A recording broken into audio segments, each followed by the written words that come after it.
Not fragile, sacred. Not breakable, anointed. Not something you tiptoe around out of fear, but something you move toward with reverence, with intention, with a spirit that knows the difference between a woman and a wonder. See, I'm not the kind of soul you stumble into. I'm the kind you prepare for. You wash your hands before you touch me. You clear your mind before you speak to me. You check your heart before you step into my space. Because blessings don't just show up, they arrive with purpose, and they require purpose in return. I've lived enough life to know my worth is not up for debate. I've cried enough tears to know my softness is not a weakness. I've healed enough wounds to know my boundaries are not barriers.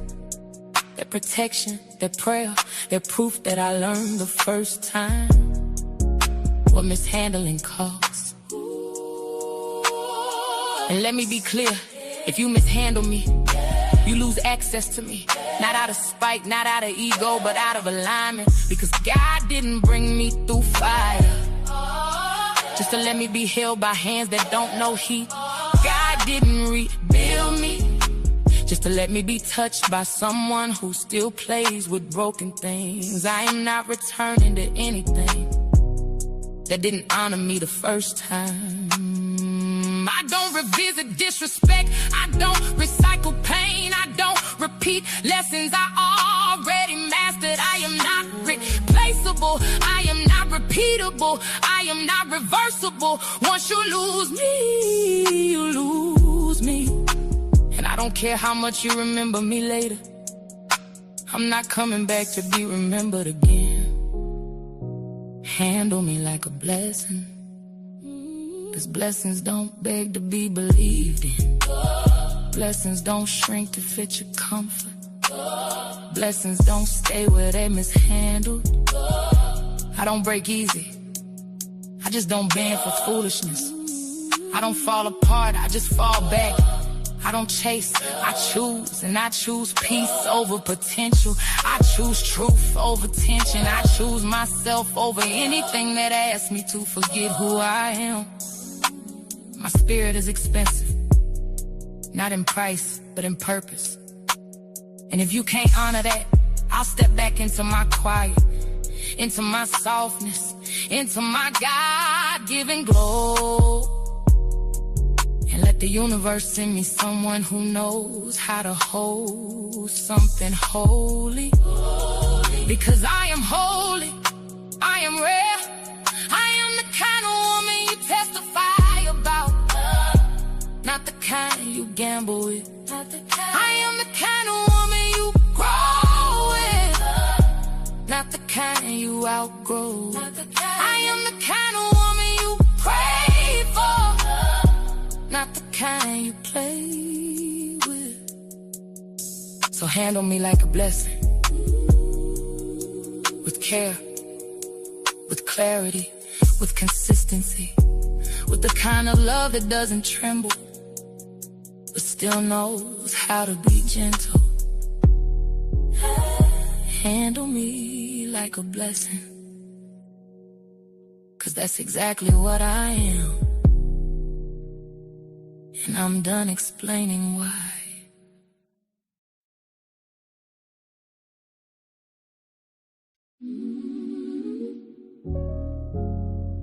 Handle me like a blessing, 'cause that's exactly what I am. Not fragile, sacred. Not breakable, anointed. Not something you tiptoe around out of fear, but something you move toward with reverence, with intention, with a spirit that knows the difference between a woman and a wonder. See, I'm not the kind of soul you stumble into. I'm the kind you prepare for. You wash your hands before you touch me. You clear your mind before you speak to me. check your heart before you step into my space. Because blessings don't just show up, they arrive with purpose. And they require purpose in return. I've lived enough life to know my worth is not up for debate. I've cried enough tears to know my softness is not a weakness. I've healed enough wounds to know my boundaries are not barriers. They're protection, they're prayer, they're proof that I learned the first time what mishandling costs. And let me be clear, if you mishandle me, you lose access to me. Not out of spite, not out of ego, but out of alignment. Because God didn't bring me through fire just to let me be held by hands that don't know heat. God didn't rebuild me just to let me be touched by someone who still plays with broken things. I am not returning to anything that didn't honor me the first time. I don't revisit disrespect, I don't recycle pain, I don't repeat lessons I already mastered. I am not replaceable, I am not repeatable, I am not reversible. Once you lose me, you lose me. And I don't care how much you remember me later, I'm not coming back to be remembered again. Handle me like a blessing, 'cause blessings don't beg to be believed in. Blessings don't shrink to fit your comfort. Blessings don't stay where they mishandled. I don't break easy, I just don't bend for foolishness. I don't fall apart, I just fall back. I don't chase, I choose, and I choose peace over potential. I choose truth over tension. I choose myself over anything that asks me to forget who I am. My spirit is expensive, not in price, but in purpose. And if you can't honor that, I'll step back into my quiet, into my softness, into my God-given glow. And let the universe send me someone who knows how to hold something holy. Because I am holy, I am rare, I am the kind of woman you testify about. Not the kind you gamble with. I am the kind of woman you grow with. Not the kind you outgrow. I am the kind of woman you pray for. Not the kind you play with. So handle me like a blessing, with care, with clarity, with consistency, with the kind of love that doesn't tremble, but still knows how to be gentle. Handle me like a blessing, 'cause that's exactly what I am. And I'm done explaining why.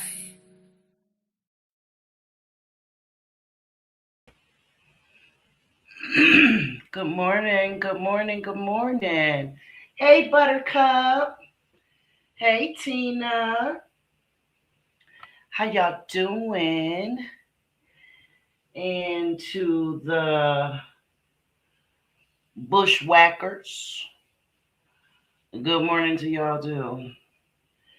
Anyhow, I was over in Q's live this morning, just a few minutes ago, in fact, and he was yet again regurgitating the saga between him and what I'd like to call his concubine.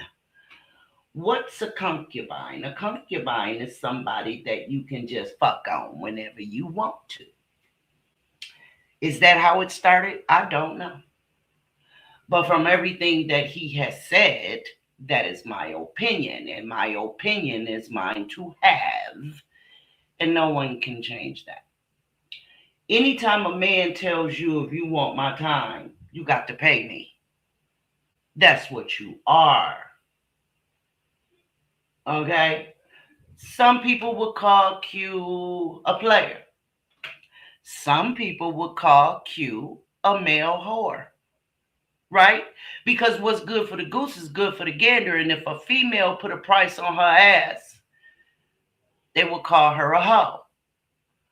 So I don't know if Q is the goose or the gander, but I'm just saying, right? So with all that being said, a lot of the ladies that were in the chat, had some very valid points. Very valid. In fact, neither of them that I disagree with. Neither of them. We all gave our opinion in different ways, yet everyone was dropping wisdom. And one of the things that I noticed was he had an excuse for what he did, why he did it, when he did it. Yet he was not giving grace to the other person in this situation after a certain point. So in other words, what I mean by that is when he was done with her is when the grace stopped, right? Good morning, Linda. When he said he had had enough for whatever reason, right? We're going to sit the reasons right over there for a second. He stopped finding any justification for her to be reaching out to him. Good morning, Lady Mysterious. Thank you for joining me, boo. Us, boo. So like I was saying, he stopped seeing a reason like, yo, I told you, you did this, you did that, you did that. I'm not messing with you no more. I can't trust you. You don't listen, blah, blah, blah, blah, blah, right? And although that may be, his reasons, valid or not, I don't know. That's not even my point. My point is when he was done, there was no more grace to be given to her. Whatever reasons existed before he was done no longer ceased to exist. I mean, no longer exists, right? They ceased to exist, in fact. Yet she like, but wait a minute, I ain't done. It take two to tango, and I'm still tangling here. You know what I mean? And from what I gathered, you know what I mean? She just refused to just be dropped like a dirty rag. You know what I'm saying? Hey, Peanut Boo, come on up here if you want to. I dropped the link. And to a certain extent, I understand a person not wanting to just be dumped. Like they don't matter. Like their wants don't matter anymore, right? Whether or not they're wrong is not my point. What I'm saying is, if you start a relationship with two people, right? And when you're talking about it to other people, I need you to hear what you're saying along with saying it. Like, hear the words that's coming out your mouth. You know what I'm saying? And what I said to Q was, do you realize that both of y'all are doing the same thing? Both of y'all are using the same, in fact, the same words. I only did that because, no, but see, I did that when, I didn't do that. Well, when I did it, I only did it because, y'all understand what I'm saying? And it's like, wait, now you can't have your cake and eat it too. Like, you can't have it both ways. If it's not right, if the excuses aren't right for her, then the excuses ain't right for you either, bro. Right? And if you went beyond your boundaries and continued to mess with her for whatever reason, How is she wrong for going beyond the boundaries if it didn't stop you from messing with her? Like, hey Gretchen, hey boo, like what signals are you sending here? Are you done? Or the dynamics have changed because now I'm willing to pay you. Okay? Like before we was doing it because we was just, you know what I mean? We was just like we wasn't really never, right? We wasn't really never, like she wasn't never really my girl, you know, we was just kind of talking. And so I need somebody to explain to me, you know, she was never really what? Because you was fucking her. Y'all understand what I'm like? We grown over here, y'all. We grown, so we gonna have this conversation. And so that is I mentioned all of that to say, moving forward in the conversation, I would like to discuss toxicity, recycling pain, masking insecurities. When do excuses become a moot point? When does one person's actions or behaviors become your fault for the pain you feel? Right?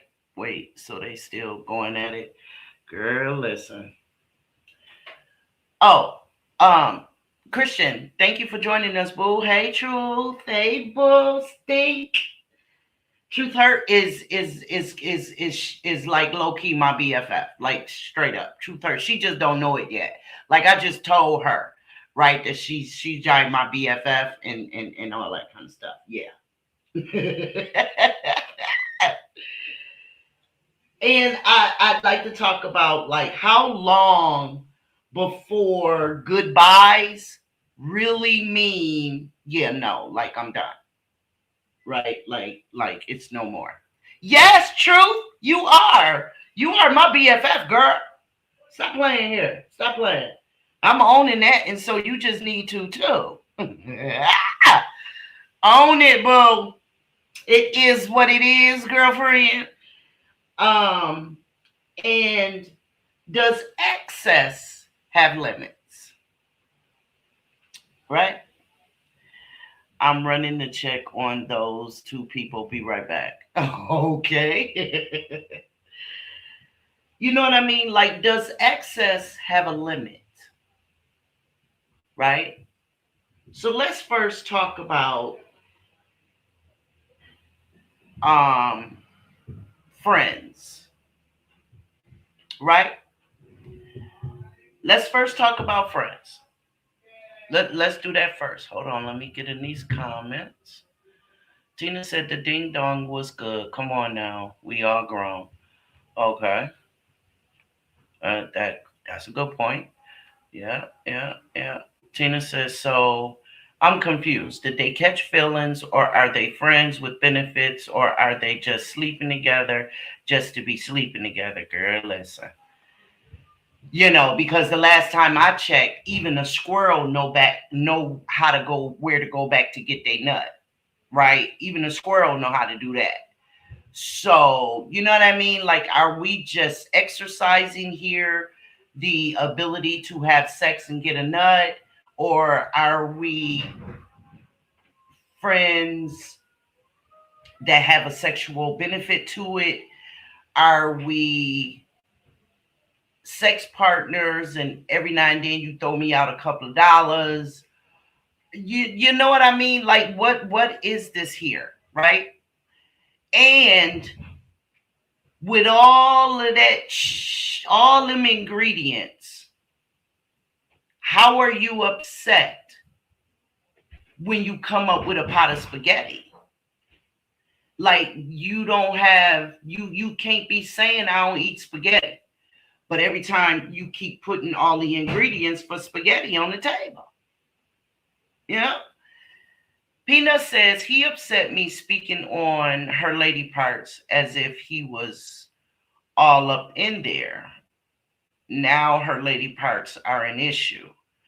Well, from what I understand, Peanut, he was all up in there.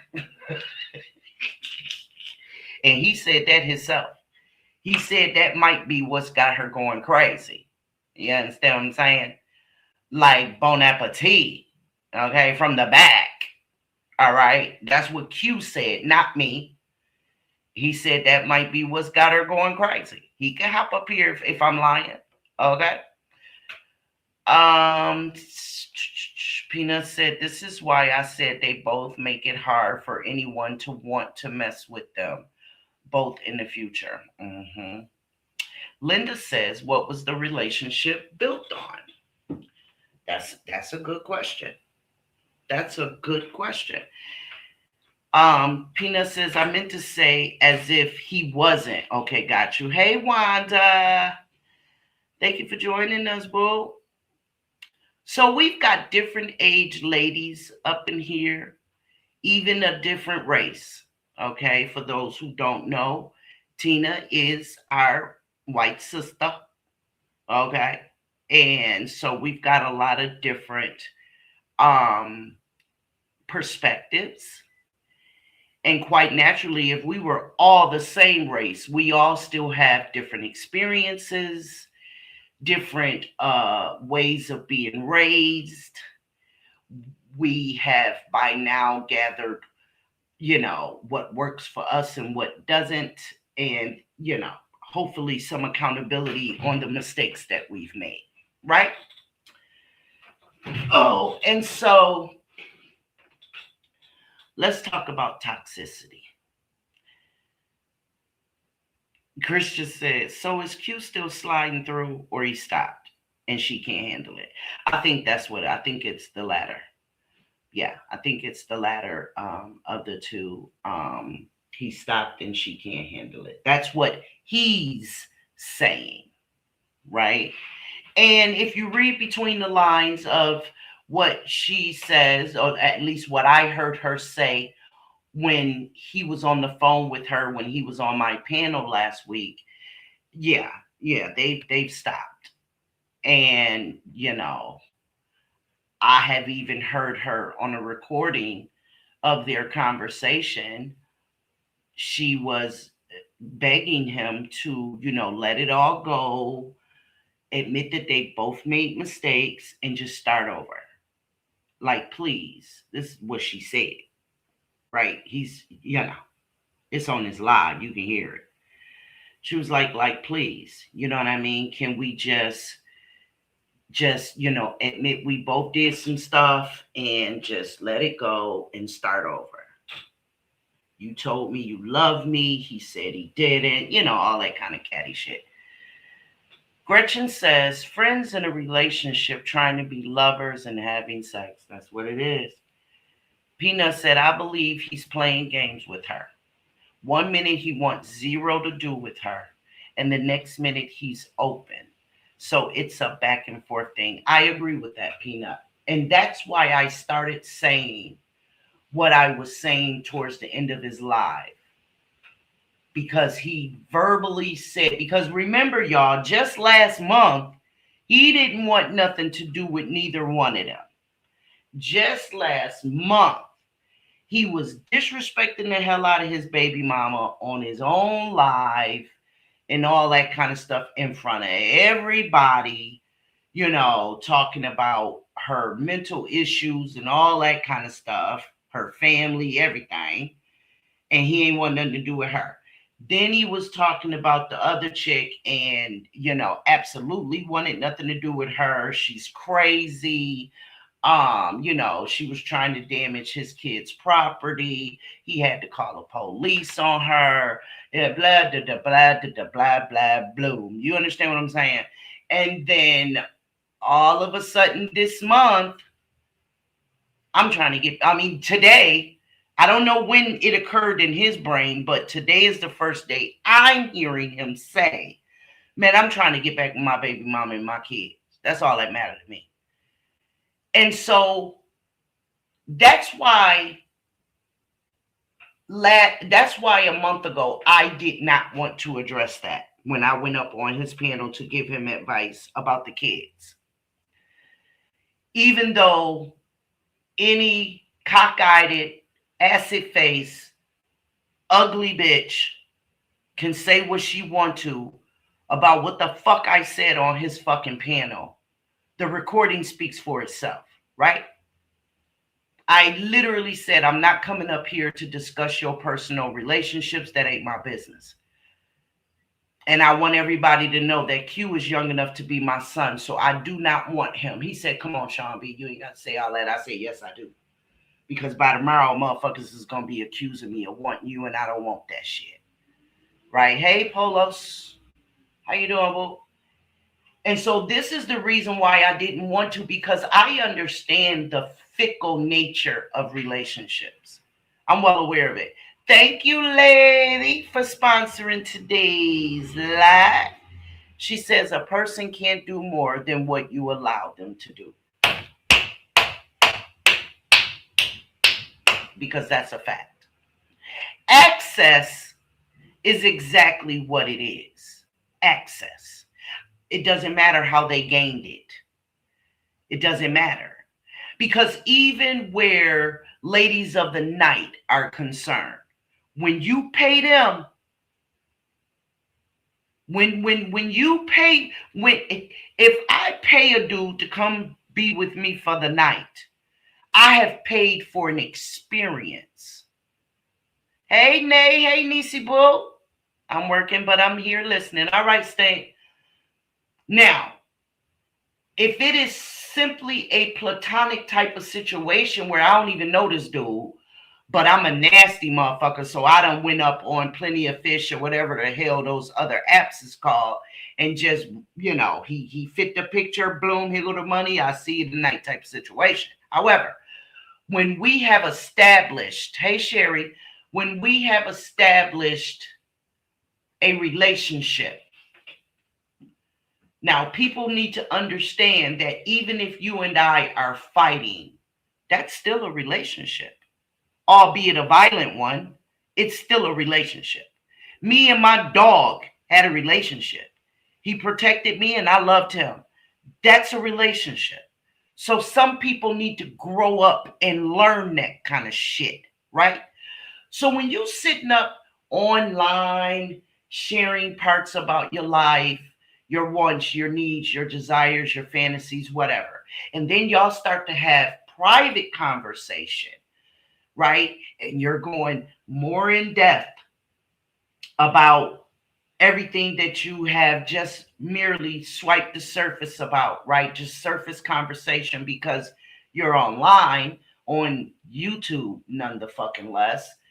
But now you're having a private conversation. So now you're going into details, whereas on YouTube, you might have said, yeah, I'm a very sexual person. And then when you're in a private conversation, you going into details about where you like it, how you like it, why you like it, how hot or cold you like it. You understand what I'm saying? That's a relationship. And so then you take that and you bring it off the phone, and now we're in person. Now we're in person. And I bring you to my safe place. I bring you to my home, or we get a hotel, but I bring you into my safe place. And what I mean by that is not geographically, but anatomically. I bring you close to my body, literally my body. And whether or not you develop feelings, I have. So if I start to develop feelings, shame on you for thinking that you could just turn it off. Now, I'm not talking about me personally, y'all. I'm talking about a toxic relationship. Y'all heard me say I want to talk about toxicity. See, y'all thought I was talking about me, but those are for the people that's not listening.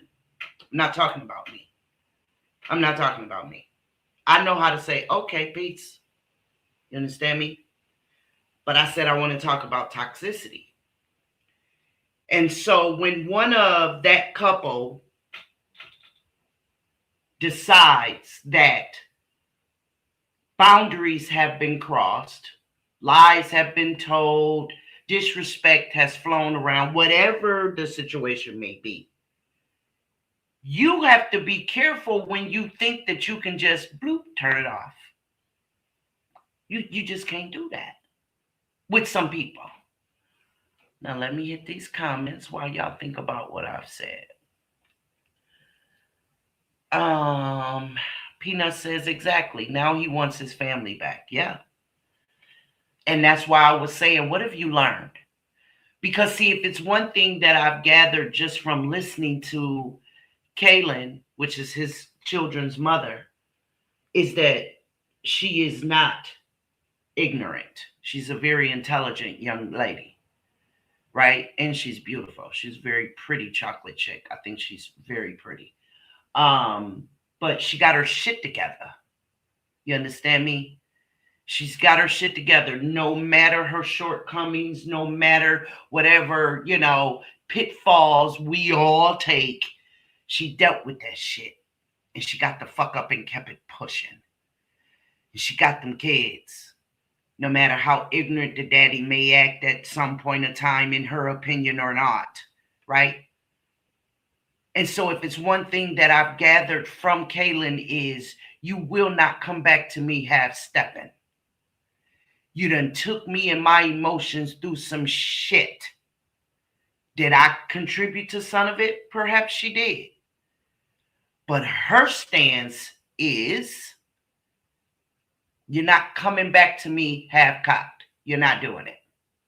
Right? So that's why I was asking him, what lessons have you learned? Because I would like to believe that Kaylin is very privy to all of his lives. She watched him at some point in time. Let's be clear here. That's her baby daddy. That's her baby daddy. So she watch him, whether it's on a replay or not. And she's sitting back and she watching his motherfucking actions because they did just take beautiful, loving pictures just a week ago together. She cares about that man. She cares about the father of her children. And so I believe she's watching, and I was simply offering him an opportunity to tell her what he learned, but he never answered the question. He never answered the question. And that's the difference between a nigga that's still trying to play games and a man who's ready to own up to his bullshit and not repeat it. That was a perfect opportunity right there. Perfect opportunity right there to speak to her, even if it was indirectly. And he couldn't peep that. He couldn't peep it. You saying you want your baby mama and your kids back, yet you're not ready to speak like a man. I tried, y'all. Okay, Gretchen says, well, I hope she's not begging for him to get back into a relationship. Well, that's what I heard with my own ears. That's what she was doing. Now, is that still true today? I don't know.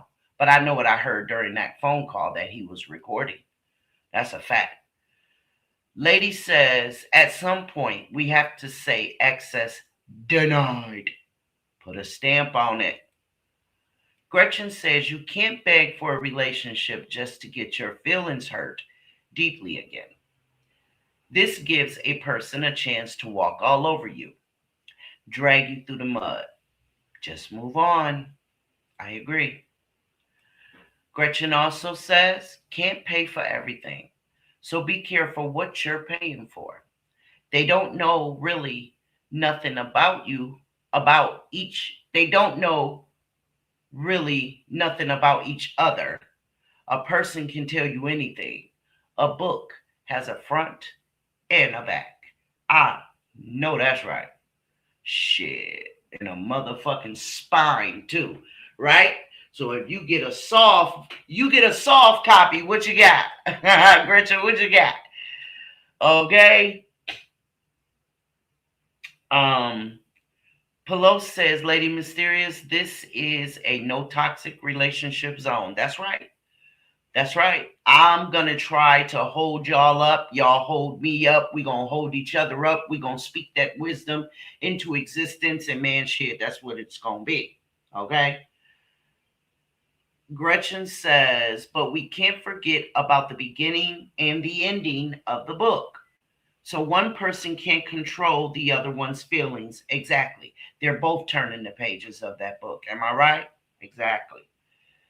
Lady says, Pelosi, a person can take and take and take, and then it becomes what's good for the gander. It's good for the goose. That's right. That's right. Linda says, it sounds like to me that he is just using kids to continue the toxic behavior, aka cycle. If I were her, I would not go back. Let's just work on being good parents to kids and gain a good relationship too. At this point, Linda, right now, I would advise the same thing because growth needs to happen. You understand what I'm saying? Growth needs to happen. See, because a lot of people think that even though they can pay the bills, buy the diapers, buy the clothes, that they're ready for children. And they think that because they love their babies, and even if the other parent loves the babies, that's all it takes. And that's simply not true. It's not. It's knowing when to say when. It's knowing how to keep people, or I'll put it this way, how to keep your children safe. And when I say safe, I mean your own mental, the other parents' mental, the people that they spend their time with, put in their space, all that kind of stuff. You know what I mean? Contributes to the safety of your children. It's not just clothes, food, housing, schools, neighborhoods. It's not just that. What's going on inside that house? And if you're contributing to me being mad that day, you got to go. Like if it's a repeated thing, yes, couples argue. I understand that. I'm talking about beyond that. I'm talking about beyond the norms. But there's that word norm too, though. Because these days, the norm is not what it used to be. That's why the thumbnail says dynamics.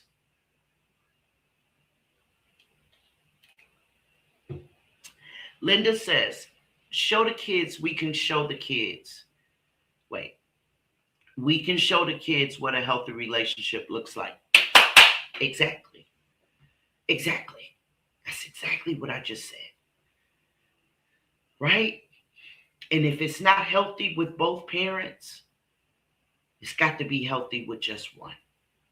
Because I'd rather have one healthy parent than two toxic parents. That's a fact. And I believe that is what Kaylin is standing on at this point. I believe that's what she's standing on. Listen, I done made the mistake of, believing we could do it together. We done bumped our heads, broke up, got back together, broke up, got back together. Enough of this shit. And I applaud her for that. For at some point, putting the kids before her own happiness. Because we all want to be with somebody, right? The kids can't hold her like a man can. Y'all understand what I'm saying? And I put it that way as not to be explicit. But she said, you know what, at this point, even if I am with somebody, it won't be you because we got some stuff. We got some housekeeping to do, right? We got some growing up to do. We got a refrigerator to clean out. It's a whole bunch of expired shit over there. And, I bet when I move this couch, it's going to be some dirt under there. And I'm just tired of cleaning up and finding dirt where I didn't know there was any. You know what I mean? Which is what I mean by that metaphorically was she answered her phone, and it's a motherfucker on the phone that's crossing boundaries that he clearly told her not to do, but she do it anyway. Then he asked her about it. She denies doing it. Then when he give her the example, she says, "Oh, well, I only did it because of this." That ain't the fucking point. He said, "Don't do it." He said, "You want to be in a relationship with me? Don't say nothing to my kid's mother. Don't talk to her about nothing. The ifs, ands, or buts don't matter." He laid down the law, and you had the right to lay down the law as well. Now, it ain't his fault if you don't have any boundaries, but he does. And those boundaries weren't respected. So while Kaylin is cleaning her house, making sure shit's straight for her kids, and she moving furniture, she realizing, wait a minute, where did that dirt come from? And wait, what's this? This motherfucker here. Y'all see what I'm saying? And she like, yeah, I'm done. I don't know how long I'm done, but right now I'm done. And so I tried to give him, I'm trying to send him smoke signals like, dude, she's watching, she's listening, she's waiting. I'm trying to help you. Pick it up, my dude. Pick it up. So what lessons have you learned? He didn't even answer the question. I'm like, you know what? And he thinks shit too damn funny for me. He too goofy about shit. Lady says, and words at some point becomes mute. Your actions not matching your words. Exactly. Because done has always only meant done. Oh, but wait a minute. If you send me, that's not done. That's not done, my nigga. That's not done. That is, well, let me see what I can get out of this desperate situation right here. That's what that is. That's what that is. Oh, well, I need some gas money, so let me. I'm texting. I need some gas money because I don't want to spend my money. I don't want to spend my money. I'd rather spend your desperate money. So let me. Yeah, I need some gas money. That's not a man. That's a nigga. There's a difference. Gretchen says, what has both of them learned? If it happened once, it'll happen again. Yeah, that's a fact. So as a woman, if a friend of mine who I care about was going through this bullshit right here, I would say to her, at what point? At what point? Right? At what point? Just because you got money to throw away don't mean you should. Because you know some bitches be like, oh girl, that was a short I was sending him. That ain't nothing. So what? $25 on top of $25 is $50 every day. And you keep adding up them $20, $20, $20, $25, $20. Man, shit. Sooner or later, that $25 broad ain't broke no more. You understand what I'm saying? If she start out with $25 and she keep adding up $25 on top of what she started with, in a minute, a motherfucker can't call her broke no more. So just because you can throw it away don't mean you should. So I would say to a friend of mine, wait a minute now. Since when? You supposed to be all this, homegirl. Why in the hell is you sending this man money after he just told you he ain't fucking with you no more? How desperate are you? And you're delusional if you don't know that that's desperate. That is very much giving desperate. Because one, just because you have the money to throw doesn't mean you should, especially when you got kids to take care of, right? Secondly, he told you he don't want to mess with you no more. So why are you throwing him money? And then I'm going to flip it. If she told you, this is what I would say to my son. If that girl told you she don't want to mess with you no more, and then turn around and say, I'm at lunch and I don't have no money, can you buy me lunch? You better tell her, no. No, I can't. You're not messing with me no more, remember? And don't say that as a way of opening up conversation. Because see, that be a ploy as well. You know what I'm saying? When a person say, well, I said I'm not messing with you no more. And I'm done. And then the other person says, when did you say that? That ain't nothing but just to carry on conversation. Say no and shut it the fuck down. No mean no. No don't mean I'm saying no, but we can keep talking. No. The fuck? No mean no. That's what I would have said to my son. You bet not send her a motherfucking crumb. You bet not send her a crumb. Done is done. You made the mistake of overstepping her boundaries that she set forth. Now you have to suffer those consequences, and then in the long run, she'll have to suffer her choices as well. That's a two-way street. But all this, I told her, I told him if he want to deal with me, he got to pay all my bills. Well, now you just, that's not a grown woman. That's not a grown woman at all. That don't make you grown. Just because you putting a price tag on something. That don't even make you a player. That makes you greedy. And then when you say, well, I was down bad at the time. Okay, well then now that makes you desperate.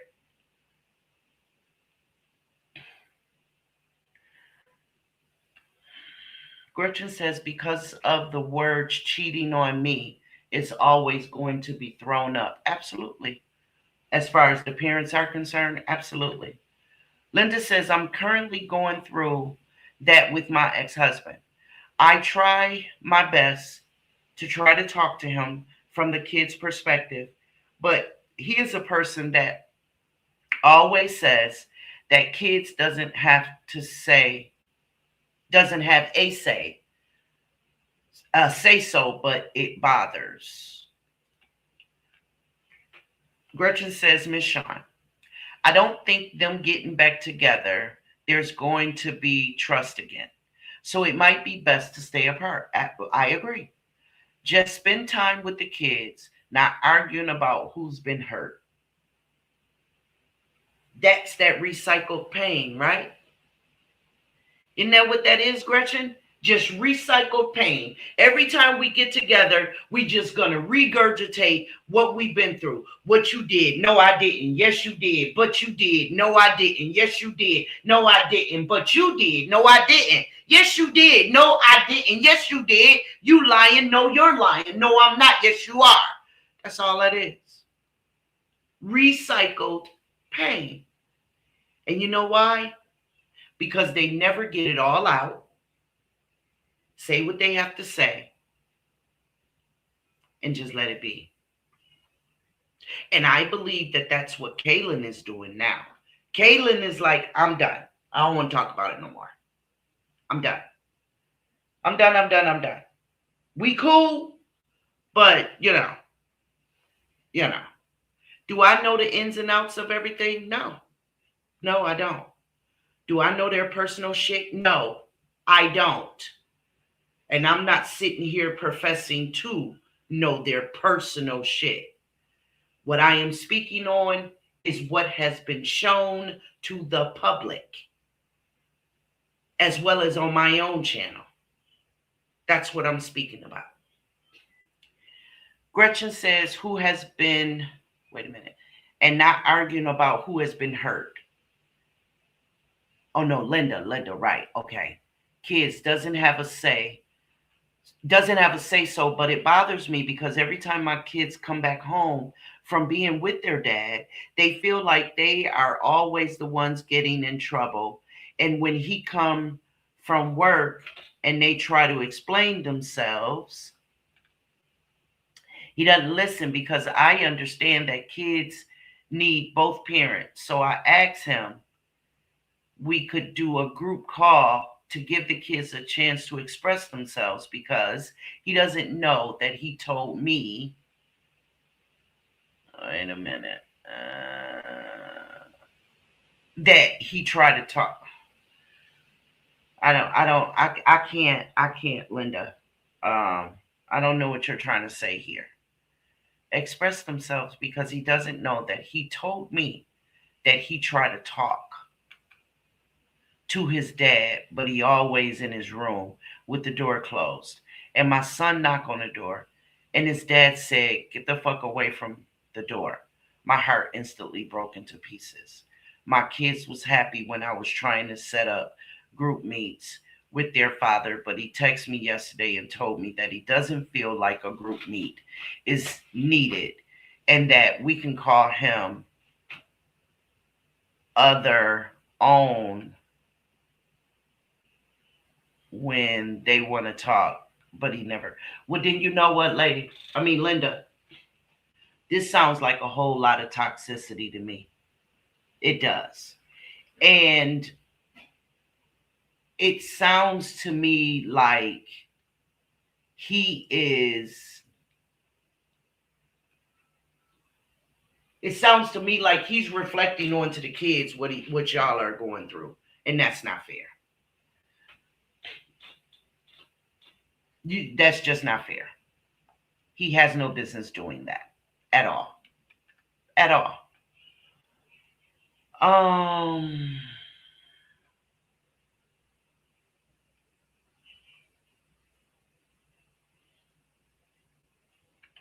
Okay, I'm trying to find where I was.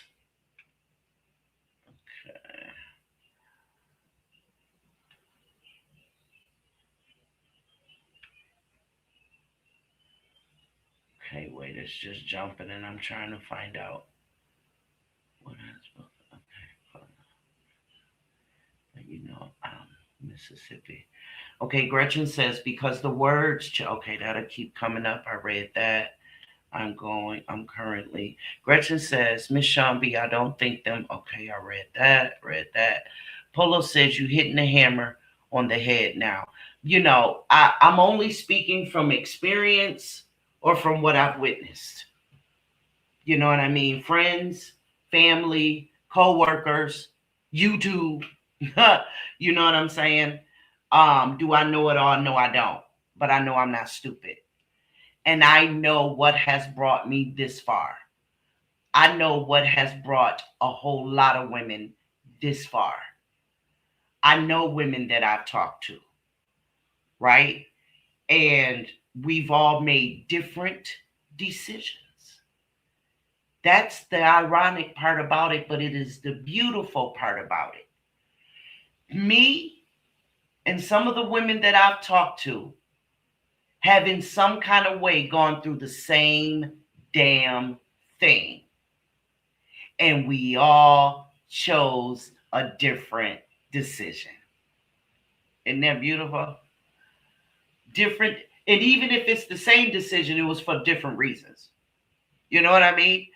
That's the kind of individuality that I love. So I'm only speaking from experience or things that I've witnessed.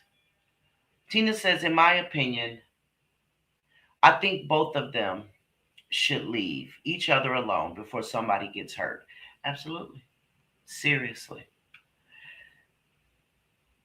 Hold on, guys. Let me get Doobie ready to come out for this bus. He's got an afternoon Regents exam. Hold on, guys.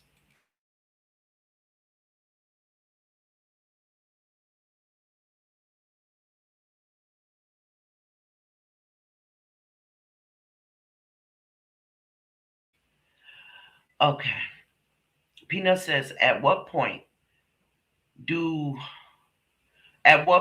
will she understand that she's showing the world how much dignity and self-respect she has for herself? Or do you mean the lack thereof?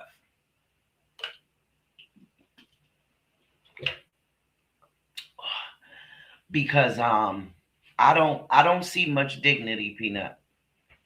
I don't. Lady says, gotta take the eyes. I know that's right, Miss Ella. Yes, gotta take the eyes from the back of your head and put them in the front. Put the love in the back so you can see it for what it is. That's what Miss Ella has said. I know that's right. I wish I could have met Miss Ella. I would have been the daughter she never had. Linda says, oh, I read that part. Okay, instantly broken to pieces. Lady says, if you don't step back, step away and make them earn your respect, you will never be enough for them. They are showing you. I don't want you like that. Just want to have fun with you. Yeah. Close. Thank you, boo. Pelo said, keep talking your shit, Miss Sharby. Even if you making someone hear this mad, it's the truth. And you know what, Polos, I don't know if I'm saying it right, so I'm just gonna call you PP. The only reason why a person would get mad is because it's the truth. Because just like my BFF, truth hurts. And the only time it hurts is when they can't accept it. They don't want to accept it because ultimately it's not giving them what they want. So if someone is mad, that means I've reached them. And I'm good with that.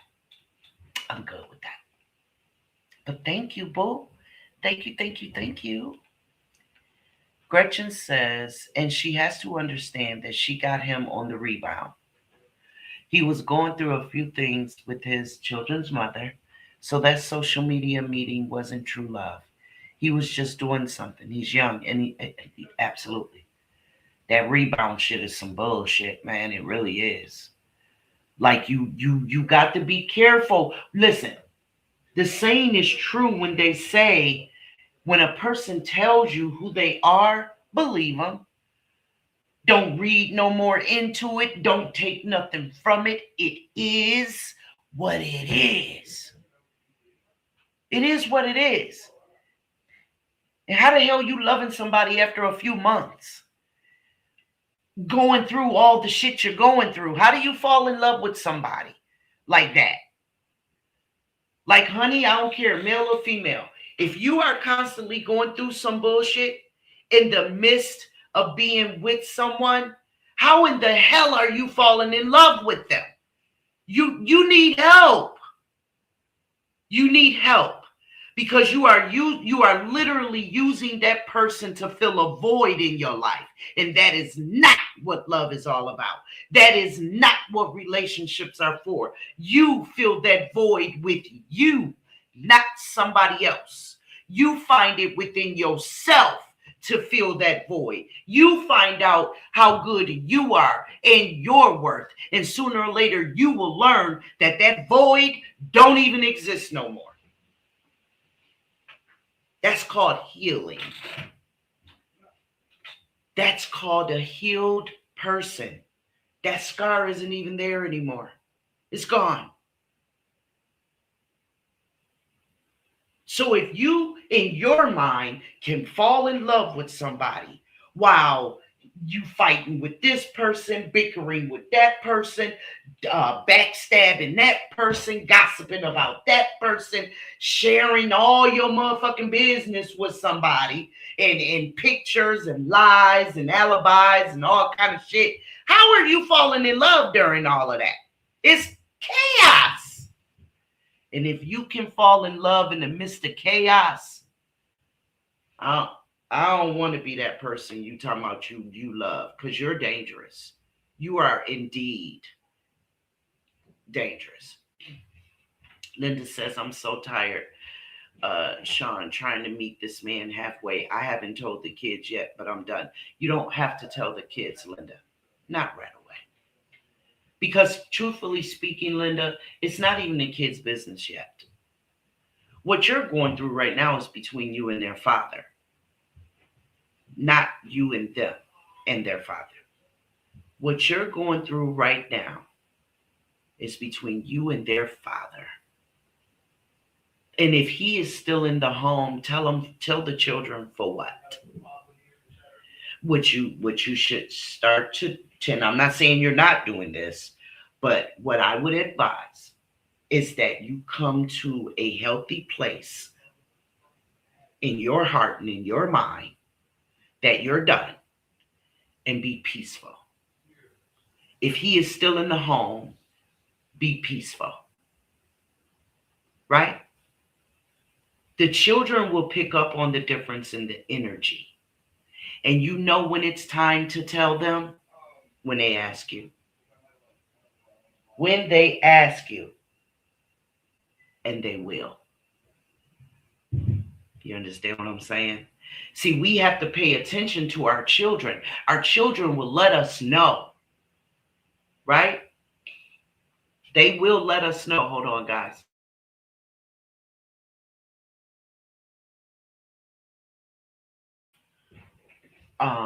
Our children will let us know what they're thinking. Hold on, guys.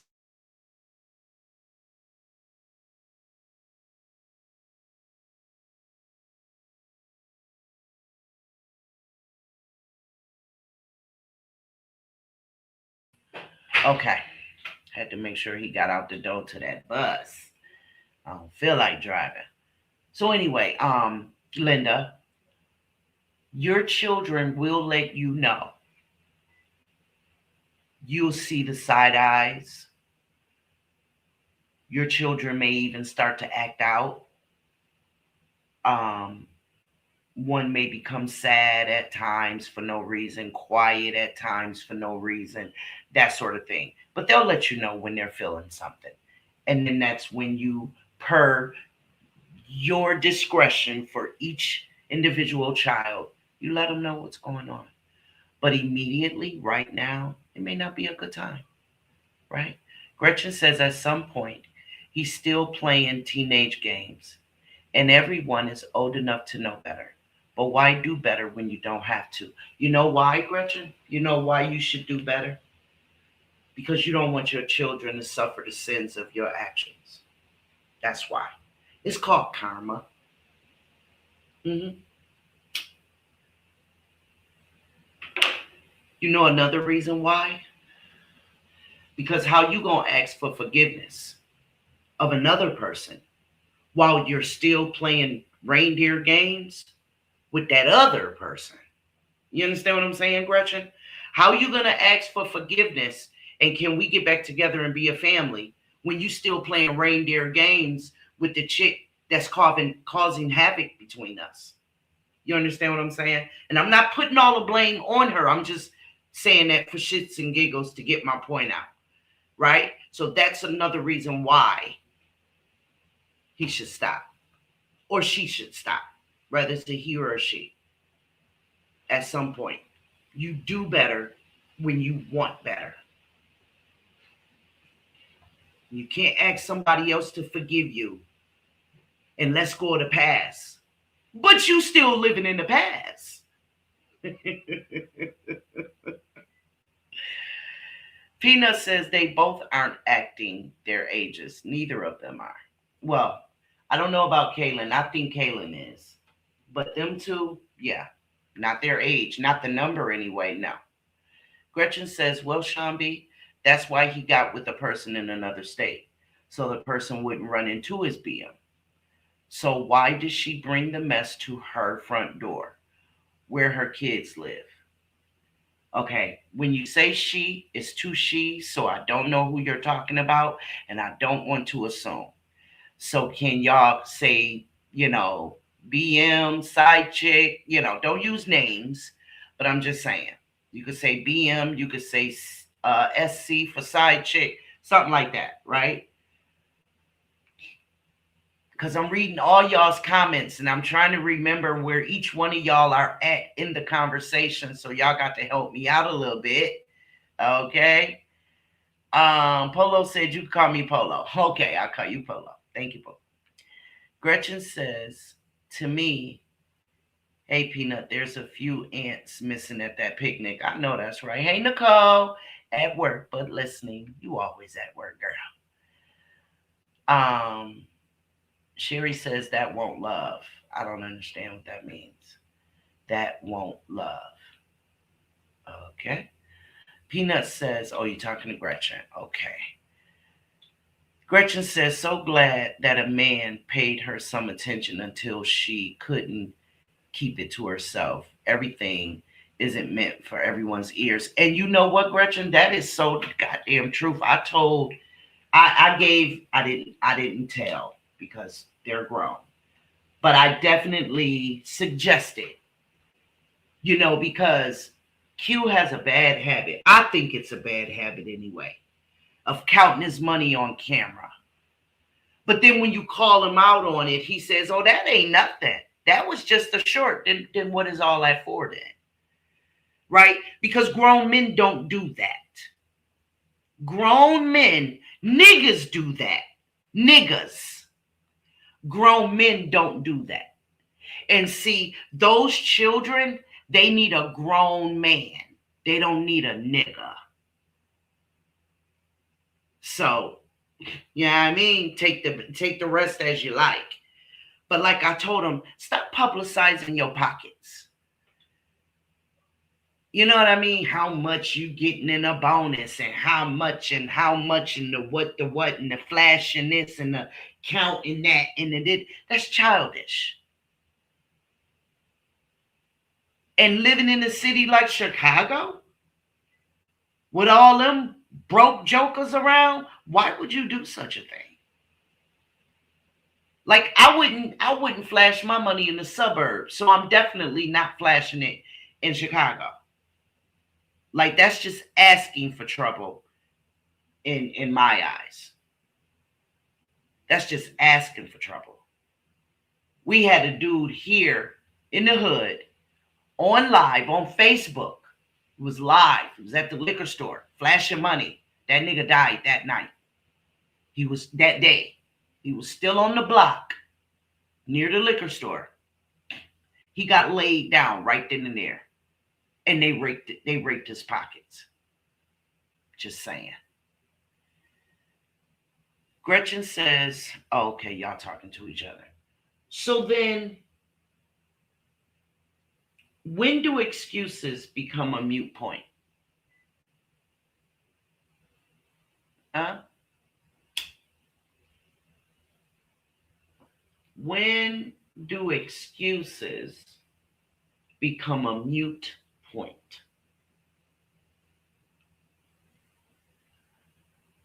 Tina says, publicizing your pockets or cars or anything like that is going to get you hurt. It really will. That's a fact. That's a fact. It will. Gonna get you hurt. And you can think it's a short. But everything you hold in your hand is more than what that person that's watching you got. Okay, Peanut, I don't know if you didn't hear me, but I asked not to say the females' names in the chat. Not that other girl. Baby mama side chick. Okay? Linda says, my kids are 8 and 12. I was always told don't keep them away from their dad. But at some point, as a mother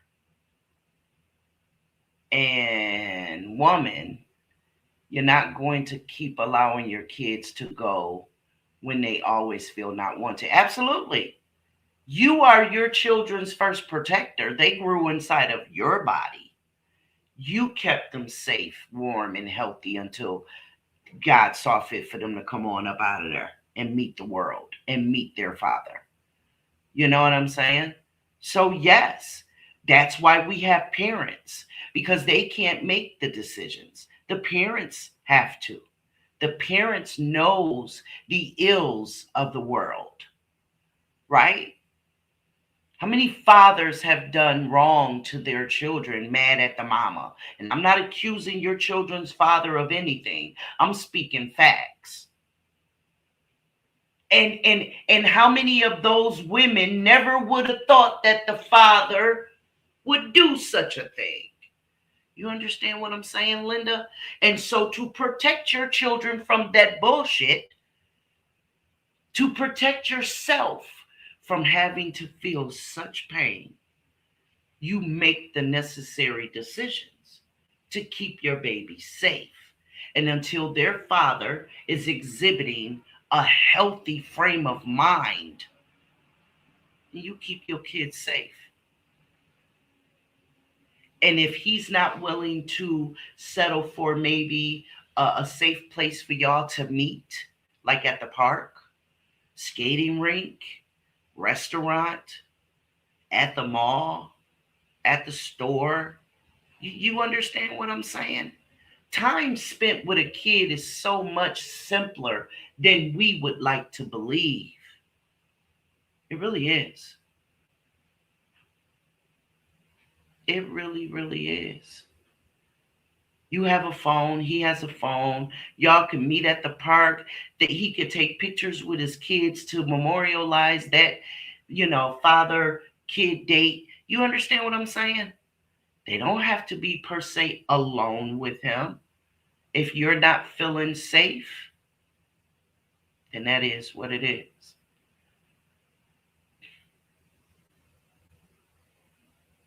Peanut says, maybe it's best. Wait, Lady says, kids will always show you. And sometimes we have to make a conscious decision for them when they're hurting. Absolutely. Peanut says, maybe it's best to have a mediator if you have baby mama and baby daddy drama. My ex-husband hated when I used a third party. Sheriff's Department for drop-offs and communication via email. Yeah. But see, Linda is talking about him being alone with the children, Peanut, because her kid's father is demonstrating that he don't want to be bothered with them when he's mad at her, if I understand the dynamics correctly. She said that they would go knocking on the door and he would yell at them, get the fuck away from the door. And they ain't even did nothing. You see what I'm saying? Yeah.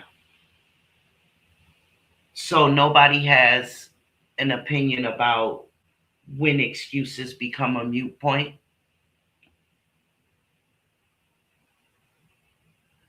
I think excuses become a moot point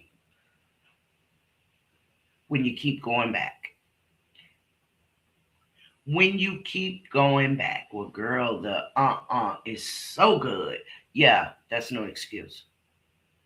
That's no excuse. Girl, I ain't never had nobody do it to me like that. That's no excuse. Because if y'all not fucking, y'all fighting. So you got to pick a battle, bitch. Damn. You know what I'm saying? Because Friday night, he giving you that Henny dick, right? You know what I mean? Ooh, Lord, with the Tim's on type of dick. Y'all understand what I'm saying? Y'all know what I'm talking about. You know what I'm saying? Where he's ravishing. He's simply ravishing. From your neck down to your toes, he's ravishing you, right? You sleep so good that night, Lord have mercy, you don't even want to see the morning, okay? But then by Monday, he kicking your ass. Or by Tuesday, some chick is calling your phone, playing on your phone. Y'all understand what I'm saying? When does excuses become a moot point? She keyed your car. Man, I ain't messing with that bitch no more, man. Man, I went to go take a shower. This chick done got dressed and left, took all my money out my wallet. And then 2 nights later, yo, man, let me call you back. Shorty about to come through. Really? Really? You was just mad because she ganked your ass just the other day. Now she about to come through and you got to call me back. Right? And the first thing they say is, but you don't know everything. No. But the fact of the matter is, what I do know is enough. Do you not get that? What I do know is enough to gather that, yeah, y'all are toxic. Somebody's going to get hurt either way. Are you waiting for it to be a physical hurt where somebody's hurt and somebody's going to jail? Is that what you're waiting for? Or would you rather it be the affairs of the heart? Because a mother that's driving states upon states to come knock on your door or threaten to knock on your door is somebody that, it doesn't mean you're a coward. It means that you're smart. Cut them off. Change your goddamn phone number. Because apparently, the block button ain't working, bro. So the excuses are indeed a mute point at this point. Well, I keep blocking her, and she keep finding a way, Change your number. And then the first thing they say is, why? Why I got to change my number? You know what? You're right. You don't. You don't. You don't have to change your number. But you also don't have to keep acting like you're not enjoying this shit too. Ooh, I said it. Ooh, Peanut, did I say that? Ooh. Because I think somebody has said that earlier too. Uh-huh. Right. I'm just saying what everybody else is thinking.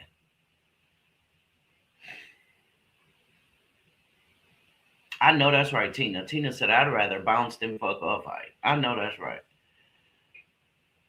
Linda said, yes, I agree with everything that you're saying. But he makes so many excuses because he lived 2 hours away. I don't know what kind of excuses you mean, so I can't respond about that. But I tell you what, I'll go to the ends of the earth for my children. You understand that? I will.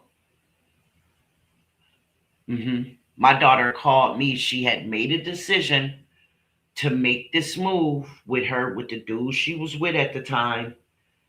And things didn't turn out the way she thought it was. And she had went from New York all the way to Kentucky. Then they went from, his job took him from Kentucky to Cincinnati. Well, that day when she called me telling me what happened and that things wasn't going right, soon as my husband got off work, we gassing up. And we drove to Cincinnati to go get my daughter. And she was grown. Okay? She was grown. So can you imagine how I would go if she was still a child? Like, no. You go to the ends of the earth for your kids.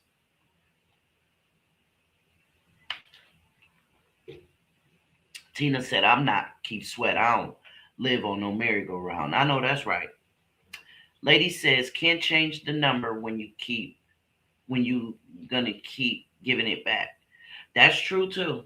Change it why when all you gonna do is give it right to the person you trying to keep from calling you. That's a fact. That's another example of the excuses being a mute point. In fact, lady, that's another example, right? So then my next question is, when does their actions or behavior become your fault that you've been hurt? I'm going to let y'all think about that for a minute.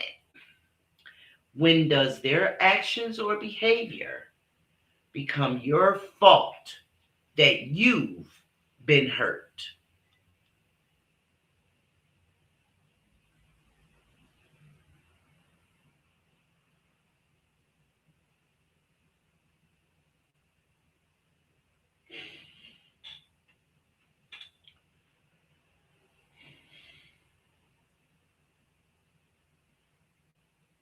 I'll give you a hint. We just talked about it.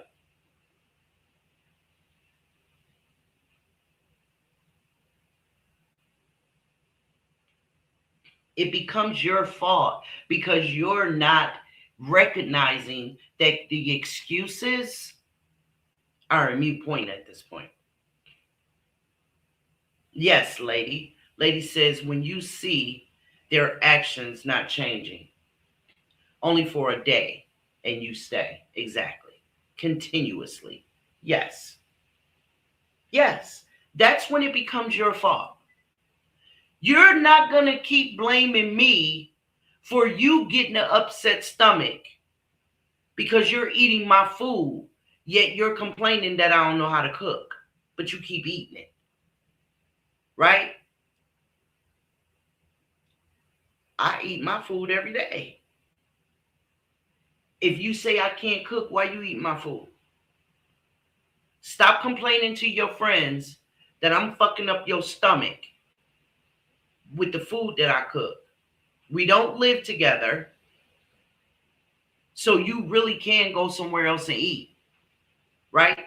We don't live in the same state, so you really can go get you another bitch to fuck on, or go get you another nigga to lay up with. Y'all understand what I'm saying? So at this point, the bullshit you're going through, it's your fault. It's your fault. Because shutting something down means exactly that. Shut it down. Done means done. No means no. Not maybe so, sorta, kinda. Well, maybe if you, that's not what done means. Linda says, when you accidentally didn't mean to call you, or can you come over because the kids need you?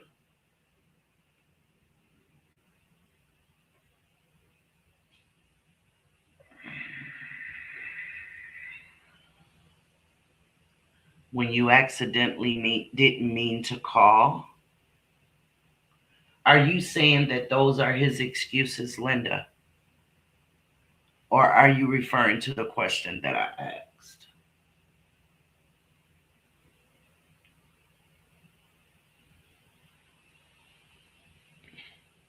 Because, see, Linda, I'm going to tell you, I am perfectly capable of calling my kid's father and saying, listen, the kids want to see you.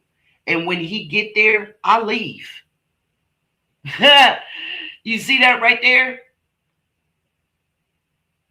These are examples. Okay, got you, boo. Yep.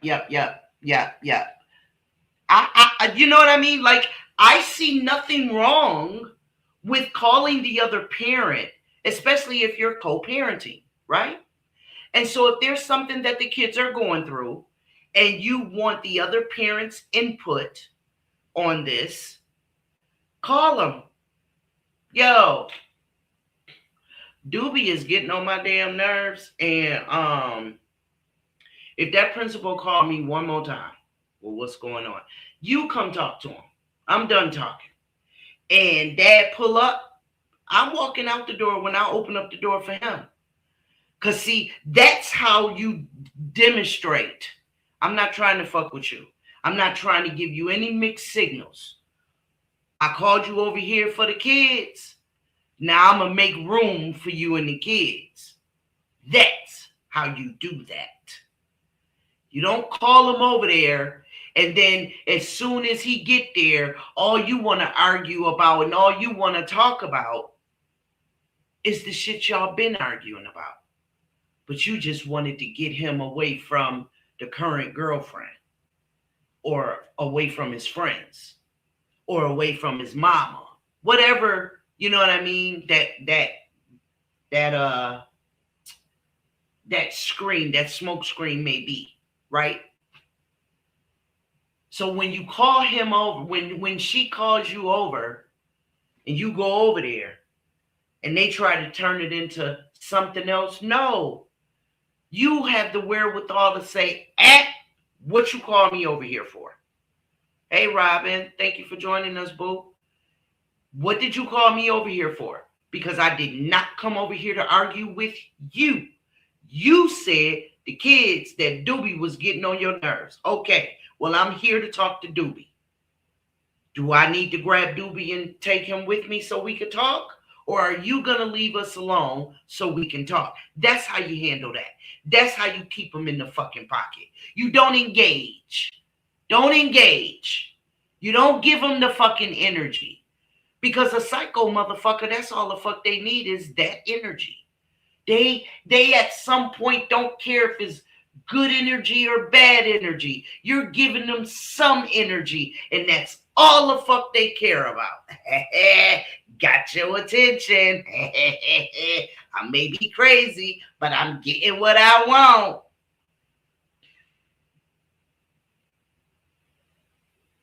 Lady says, but when I stop calling and texting you, and you notice I'm not doing these things, so now you want to spend time to get me back, and I take you back.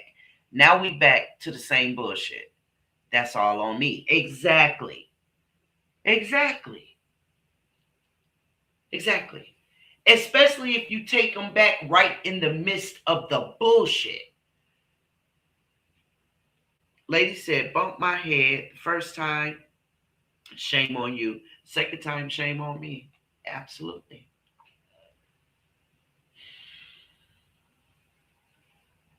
Absolutely. Hold on, guys. Let me see if Doobie got on this bus. Hold on 1 second.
Okay, I'm back. No, he on the bus. Peter said, Doobie about to get in trouble. No, because where I'm sitting at the dining room table, I can't see out the window where I normally can see the bus if I were in the living room. And so I didn't have a clear shot. And I knew that if the bus hadn't come yet, I needed to call them. So just had to check and make sure. Sorry, I'm working and listening. But I've been said they both, Baby Daddy and Cougar, enjoy this mess.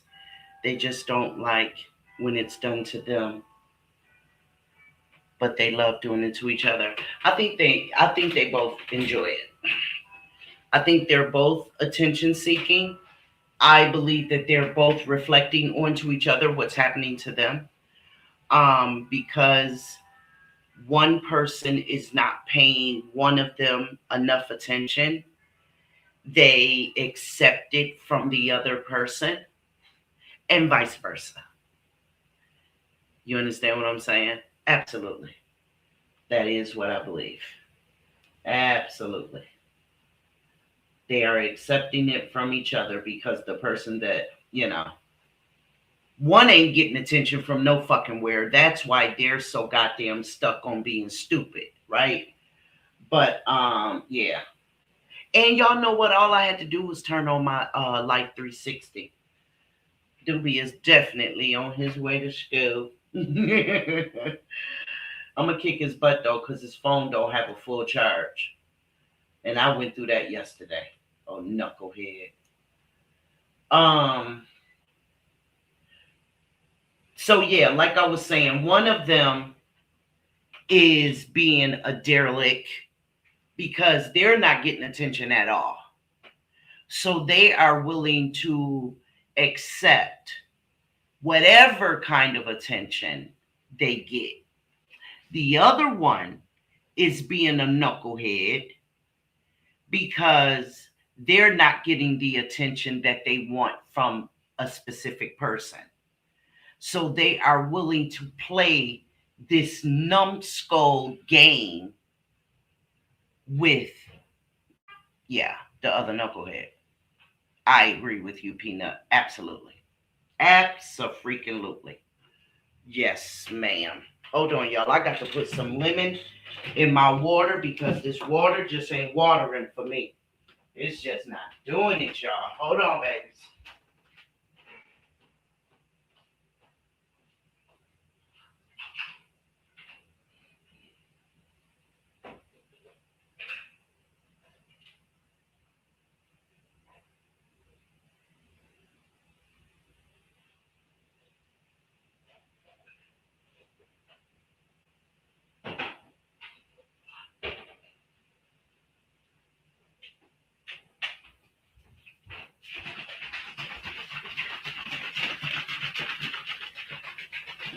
Do any of y'all ever notice that the more water you drink, the drier your damn mouth get?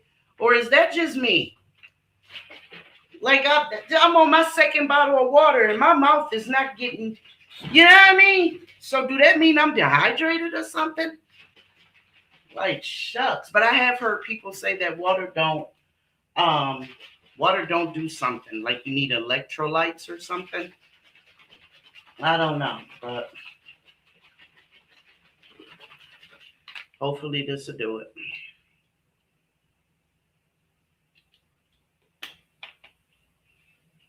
Right. Peanut. No, my water's not cold. Like we have cases of water. And so my husband will put his in the freezer. Doobie will put his in the freezer, but he'll take his out and like crush it so that it's that slushy kind of consistency. My husband, he waits until his become bricks because then he'll take it and put it in his refrigerator at work, and it'll stay, it'll stay cool, or in the car if he's out in the field or whatever. But me, I take them right out the pack. I don't like drinking nothing cold but milk. Yeah. So okay, so my next question is, how long before goodbyes really mean no more? Like zero access.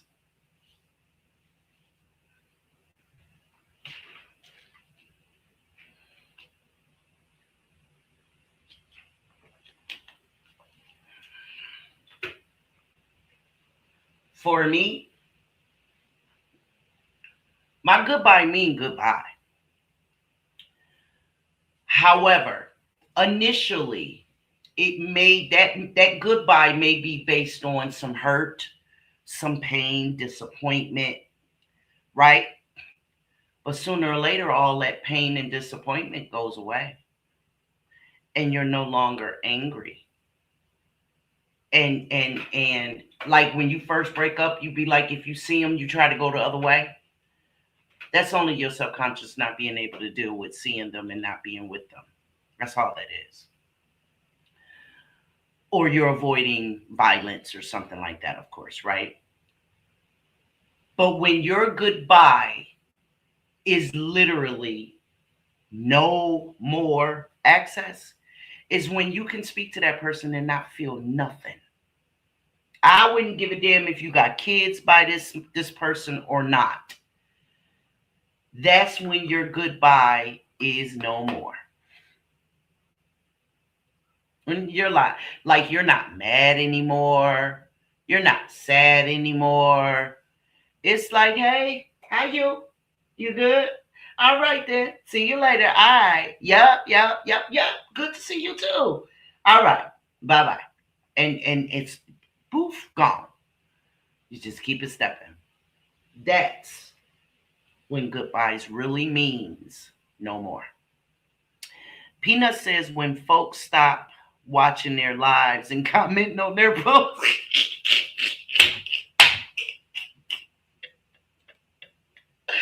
I know that's right, Peanut.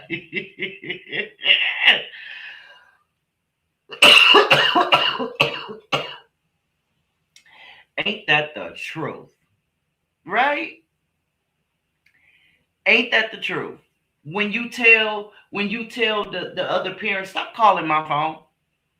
They got a phone. Call them. Like when you stop with all of the avenue bullshit, right? I'm one of them folks. I'm trying to tell you. Listen. Like dead ass. Right?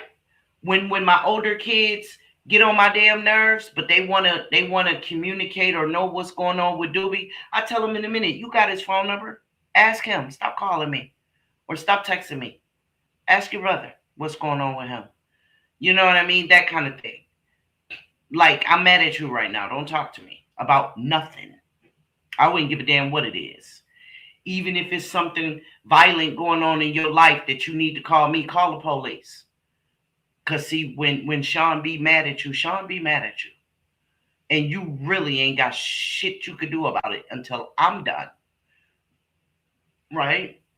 Hey, Peanut said, in terms of entertaining their lives when they be doing this to each other,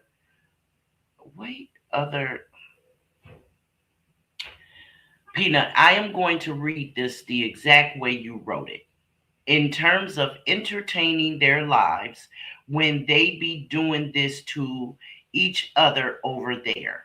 I don't know what the hell that means. My daughter has had her own phone since she was 5. Good Lord. Why? Peanut, tell me why your kid had a cell phone at 5 years old. Why did your child have a cell phone at 5 years old? Please explain that to me. I'm just wondering. Because I want to know if it's a perspective that I missed when I said abso-fucking-lutely not. As a mom, I'd like to know why your child at the age of 5 needed a cell phone. And that's totally off subject. But I'm curious if you'd like to tell me. Lady says, when you listen to Teddy Pendergrass, hurt no more, baby, your heart is hurt. Wait. When you listen to Teddy Pendergrass, hurt no more, baby, your heart is good. Hurt no more. Okay. Oh, the song. Okay, I got you. I can hear it. Yep. He says something like it don't hurt now. Yeah. Peanut says she had a phone for her. Do y'all be looking at what y'all be doing? Peanut says she had a phone for her father to call her and FaceTime her. So he wasn't using that as an excuse to stay on my line. Okay. Linda says, no access means when you have taken the time out to learn who you are and understand your worth and still can walk around still smiling through everything, ups and downs. Absolutely. Tina says, I'm used to Peanut being up on the panel. I know, right? But she at work. Yeah. Linda says, or when you can give their people their flowers and really mean it. Absolutely. Yeah. It's goodbye, but it don't mean I hate you. You know what I'm saying? And see, that's the other thing. When goodbye really means goodbye, there's no more hate. There's no more hate, tears, madness, sadness, like, ugh, like dead ass. It just ain't no more. You could tell, if your kids come to you later on when they get older and they say, Mom, why did you and my dad break up? You could tell them. Your dad was, or I, and we just decided, and that be that. It don't be none of that. Man, that motherfucker with the and that bitch and then he had the fucking nerve to no. When the goodbye when the goodbye really means no more, all that's out the window. You ain't even mad no more. You ain't mad. And that question goes for anybody. Anybody. Your friends, your best friend, anybody. Boyfriend, husband, wife, girlfriend. It goes for anybody. When goodbye means no more, you ain't even mad no more. He come by, pick up the kids. You just real quietly close the door. Because you're not allowing anyone or anything to come and disrupt your peace. You ain't arguing. You ain't no raised voices. You literally have nothing else to say. And you just quietly close the door. You ain't trying to get the last word. You don't give a fuck about taking their temperature about something. You don't want to see what the fuck they driving, if they got the bitch in the car with them, or if she got a new girlfriend in the car with her. You don't care about none of that. You kiss your baby, send your baby on out the door, and you close it. That's it. That's it. Lady said, no more hate at all. Absolutely. No hate, no hurt, no madness, no nothing. No nothing.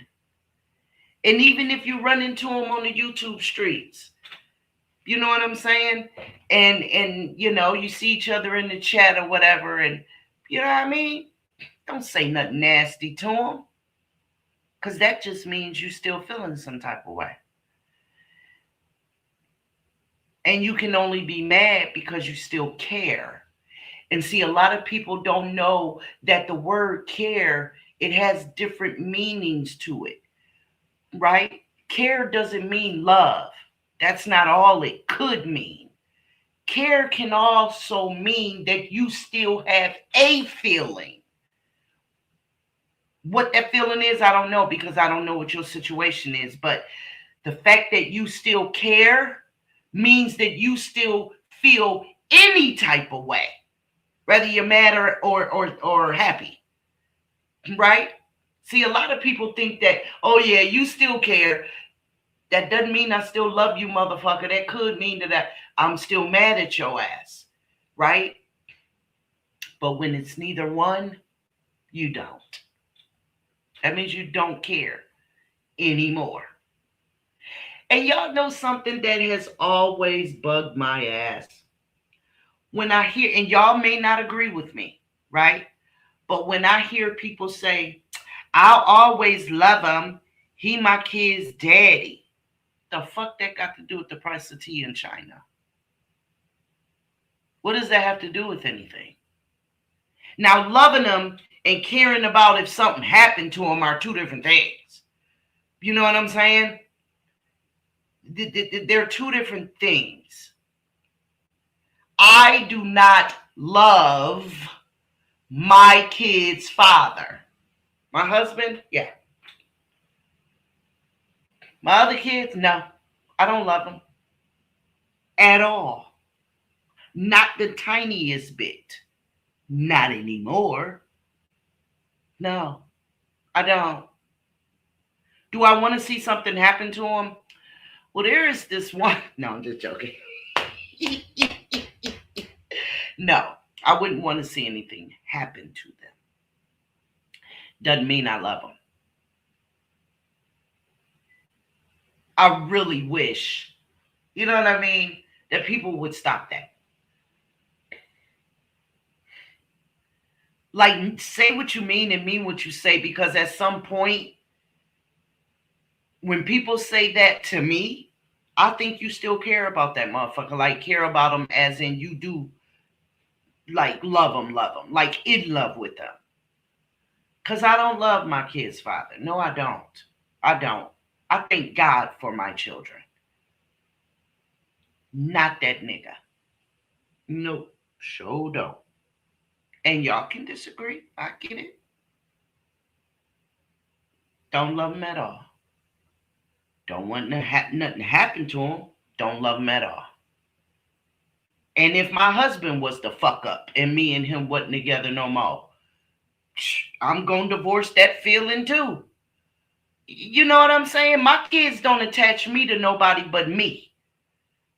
My kids are not an attachment. No.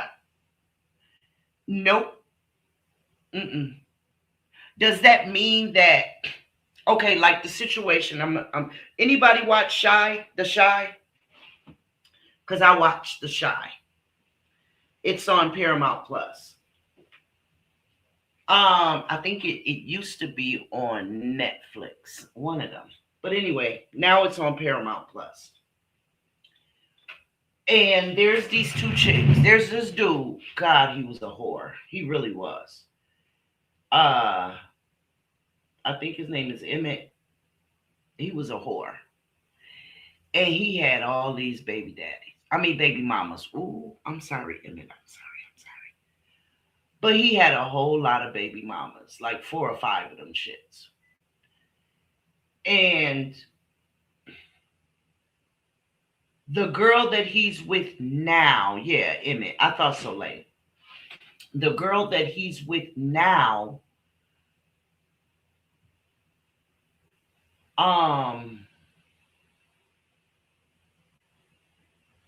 has a child by a dude that Emmett's baby mother is now with.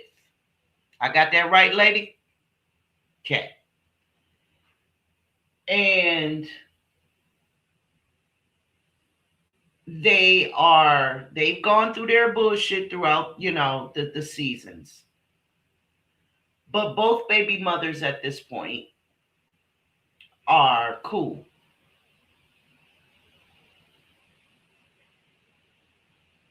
Muck who and what you talking about? What?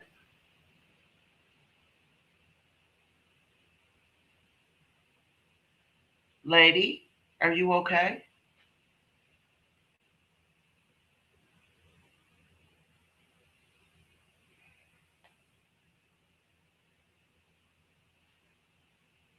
Lady, are you cool?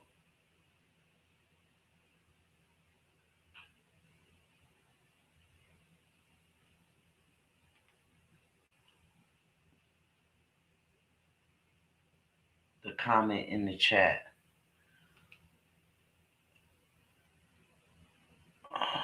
I must didn't see it. I couldn't have seen it. Muck, who the fuck can love a mouth like that? You know what, Muck?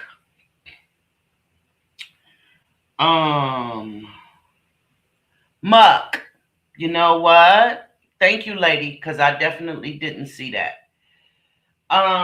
You know what, Muck? Fuck you. Okay? Don't worry about who the fuck can love a mouth like anybody's. Don't come over in my shit talking that bullshit. Tuck your fucking tail and get the fuck on up out of here. Cause ain't nobody asking nobody to love no motherfucking body over here, bitch. Does that answer your fucking question, muck? The fuck? That's why the fuck you over here trolling. Cause your mama didn't love you, you dumb bitch.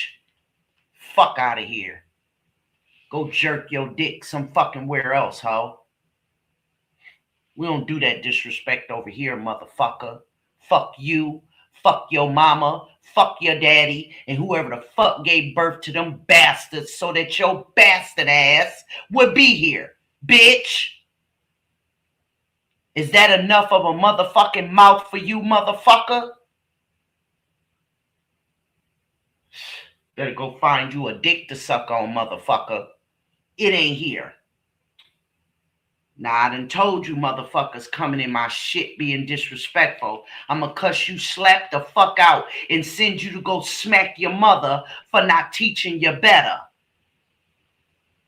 You crack baby ass motherfucker. The fuck was you born with? A needle in your arm or crack in your motherfucking mouth? Which one? You bitch ass motherfucker. Somebody just needed to hear that, Peanut. Somebody just needed to hear Sean B give them the what for, girl. I think they really do be jerking off to this shit like dead ass. I really do. Right? Thank you, Dave. You too. That's my mailman. He is so sweet. He is a sweet old man. My mailman went back to work when his wife went on disability because they couldn't afford to live off of his pension and her disability. So he came out of retirement and went back to work. And my mailman walks slumped over. That is what his spine has done to him. And he still gets it done. He keeps it pushing. And when we first moved here, he is such a diligent mailman and he pays such good attention that this one particular week he was filling in for a mail lady who was out on vacation, and he saw the name on the envelope. And he came to me later on that week and he said, Sean, he said, did you used to live on this street? And I said, well, yes, I did. He said, I've got you guys' mail. It was delivered there. But I saw your name and I said, well, I wonder if this is her. And it was, in fact, me.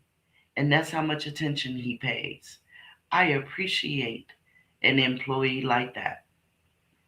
Absolutely. He gives us postcards. This past Christmas, I gave him a Tim Hortons card so he could go get him some coffee on his lunch break. That was for Christmas, yeah. So I appreciate my mailman. I do. But he loves his wife to death. Yes, he does. He says she can't go to work. Nobody said I couldn't come out of retirement. But Peanut said both baby mamas had a combined baby shower and they weren't pregnant by the shared baby daddy at the time. No, they were not. Nope.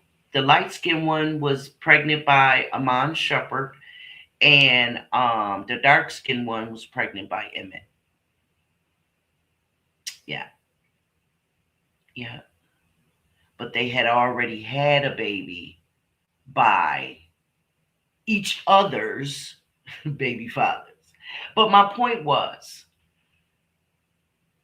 there's no anger there. Like, they've been through all that already, right? They've been through the ups, the downs, the hot, the cold, the lies, the excuses. They've been through all of that, right?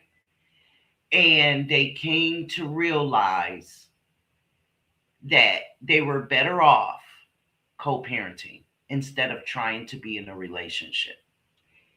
And at some point, that is what maturity does.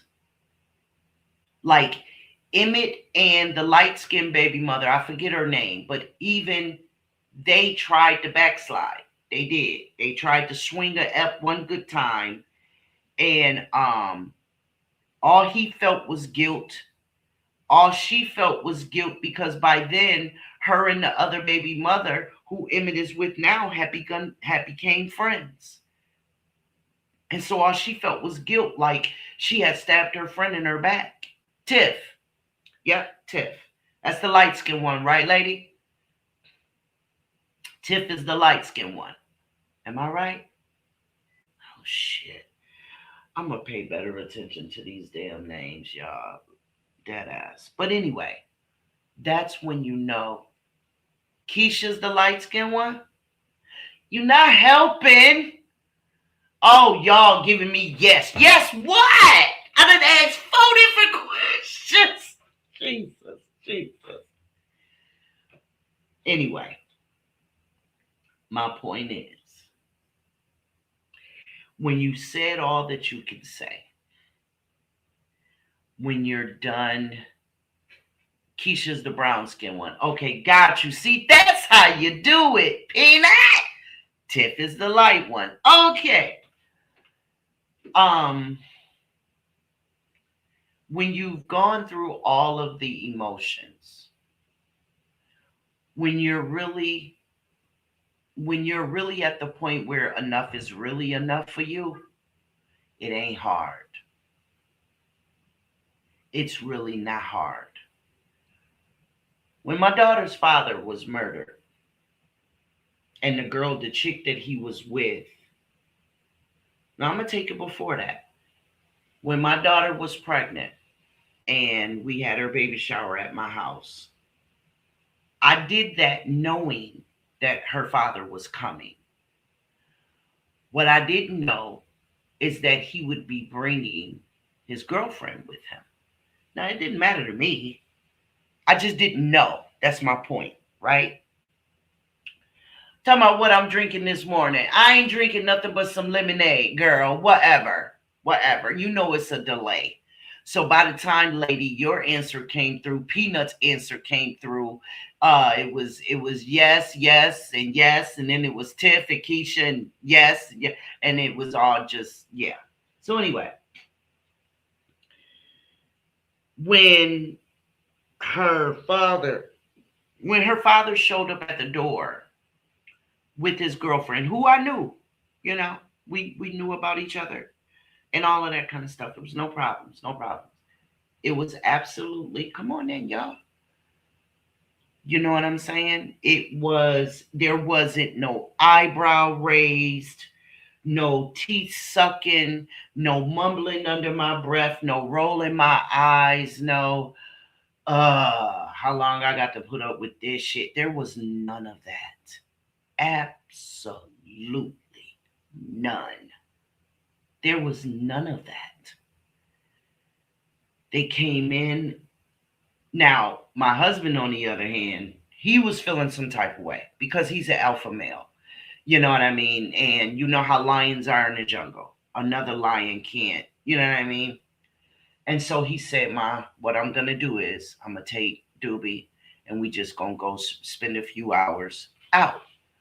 And I said, okay. That's what he needed to do in order to handle seeing his wife and her daughter's father in the same space. And I couldn't blame him for that. That was what he needed to do. And he extended that olive branch also to my daughter, because he could have said, he can't come here. And then I would have had to pick another venue. And then he wouldn't have been able to say nothing.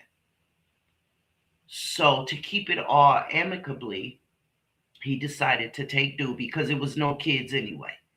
So he decided to take Doobie and just go spend a few hours away. Well, while her father was there, his mother was there, his girlfriend was there, we're just having a baby shower. Everything is cool. I even tried to help him cheat on a few games. You know what I'm saying? But everything was really cool. There was no anger there. And that next year. Was it that next year? No, it was that summer. Yeah, that summer. He was killed. Right? I was trying to think. I was trying to think, was it a winter time before then, but it wasn't. That summer he was murdered.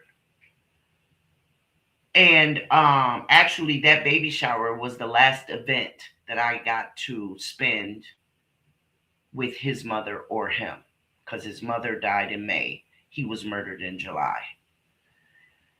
And at that funeral, the tears that I shed were for the pain that I heard my daughter and her sisters crying.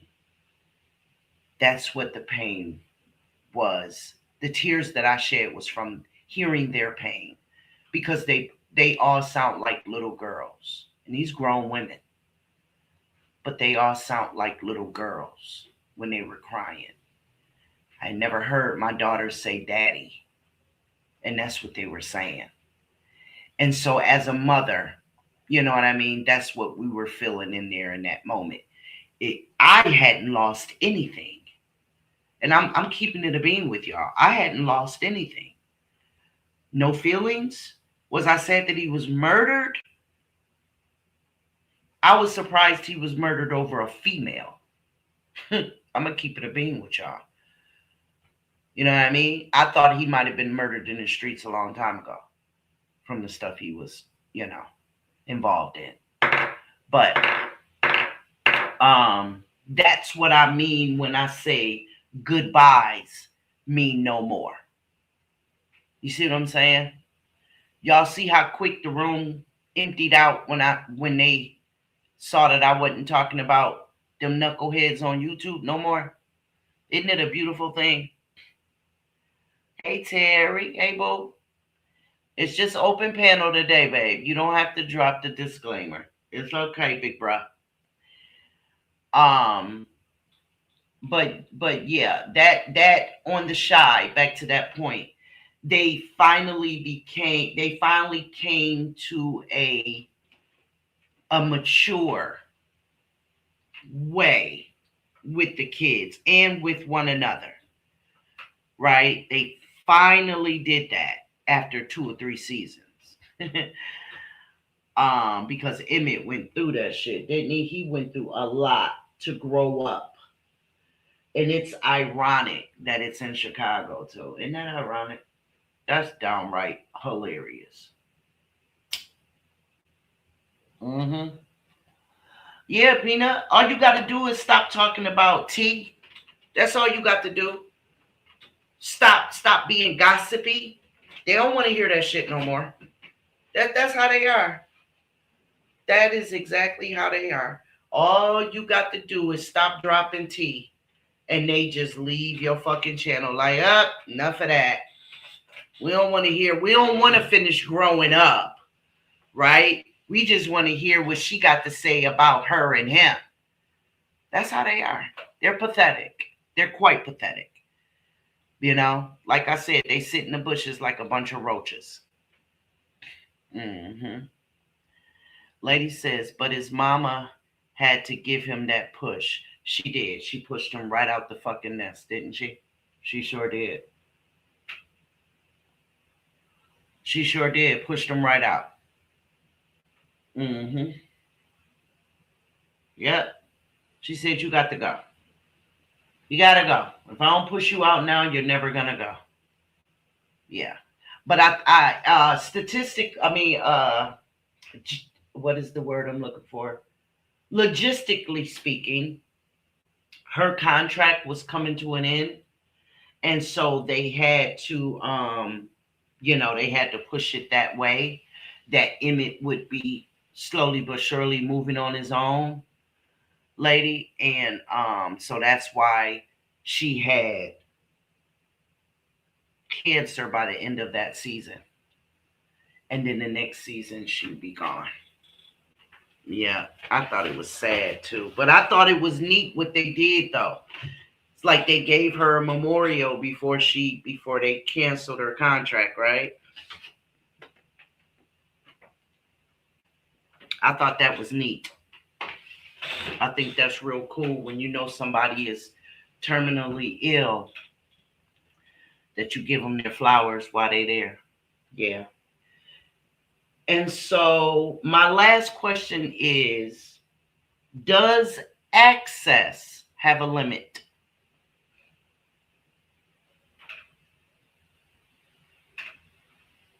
I know that's right. Lady said, yep, sure do. Quickly, she said yes.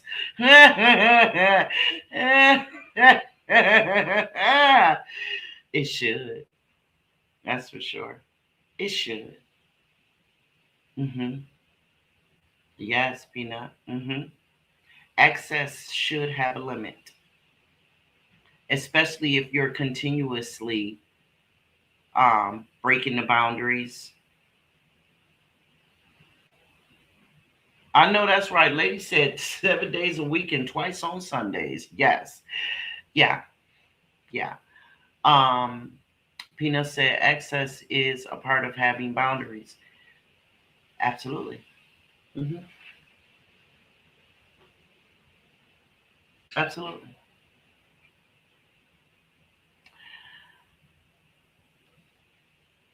Boundaries are, to me, and you guys can voice your perspective. Boundaries for me are, don't just pop up at my house. That's disrespectful. But that can also be seen as access. You don't have access to me. You see what I'm saying? Boundaries is the what, access is the why. Right? Boundaries are, don't do this, or I will limit access. Don't pop up at my house. You don't have pop-up privileges anymore. Your access to me at this point is limited. Y'all see that? Absolutely, lady. Protect your well-being. Absolutely. Mm-hmm, mm-hmm, mm-hmm. That's what that is. Creating a safe place for me, my personal space. That's right. Because even though you've allowed a person in your personal space, it doesn't mean you can't reclaim it. It's yours. That's your show, Linda. I love it. I was watching it this morning. I had missed the last episode, so I watched it this morning. But yeah, you everyone, whether you're right or wrong, whether you are honestly speaking the reason that the relationship broke up, blame ain't the point here. The point is, now that the relationship is severed, get it through your fucking head that you don't own anybody, and your feelings ain't nobody else's business.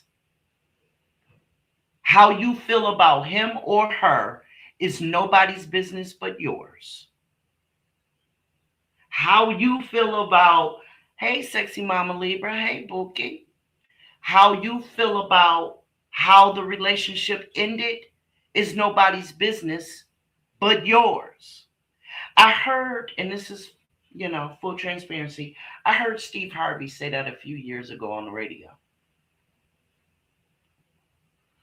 Yeah. You know how they do the strawberry letters? Well, that's what he was answering to someone. And I can't remember what the letter was about. That's not what stuck with me.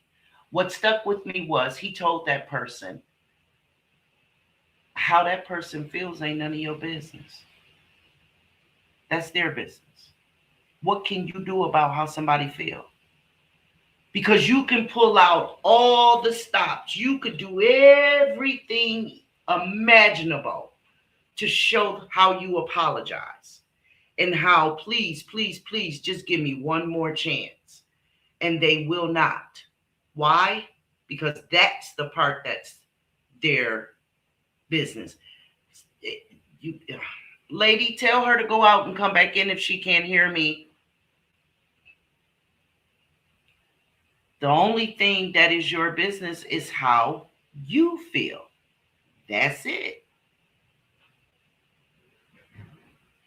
So, if a person or if you both have decided that a relationship is over with, understand and accept that access will be limited at that point. That's how grown people behave. Now, if you want to be a stalker, own it. Get you the motherfucking nameplate, license plate, front plate, all that. Sylvia Williams has become a member. Hello, Sylvia. Lady, do we know Sylvia? Thank you, Sylvia, for becoming a member. Thank you so much. Welcome to the family, love. Welcome to the family. Absolutely. Thank you. You're one of my babes. I look forward to seeing you, Sylvia. I look forward to you interacting with the family in the chat and all of that good stuff. Yes.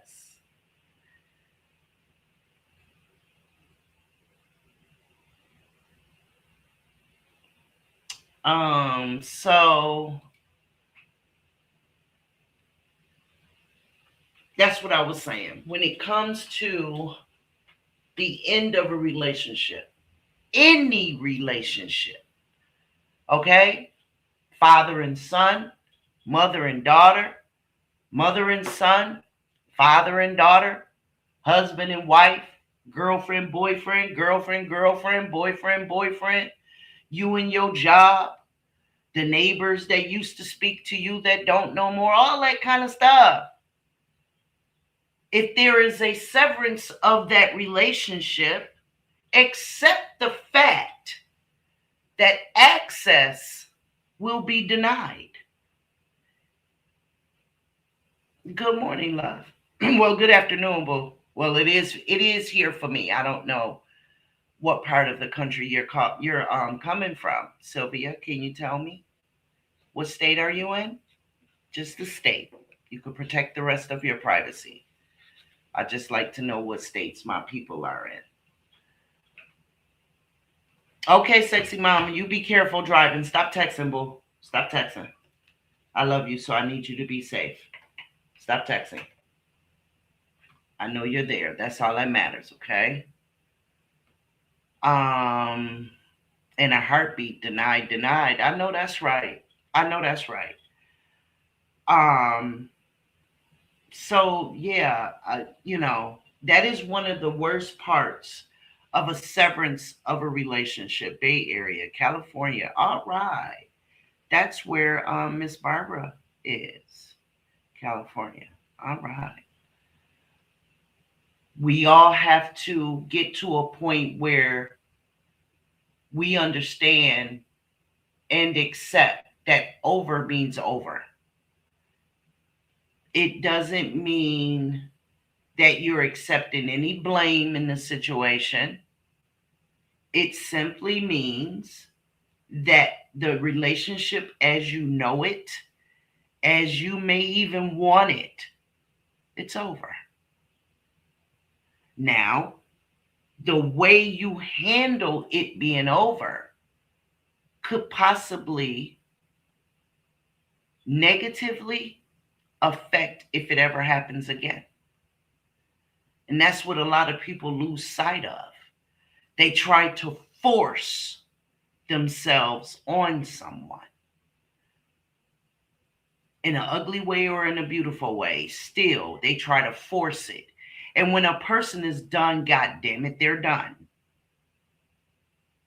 Live with it. Sit with that. Accept it. Because after that point,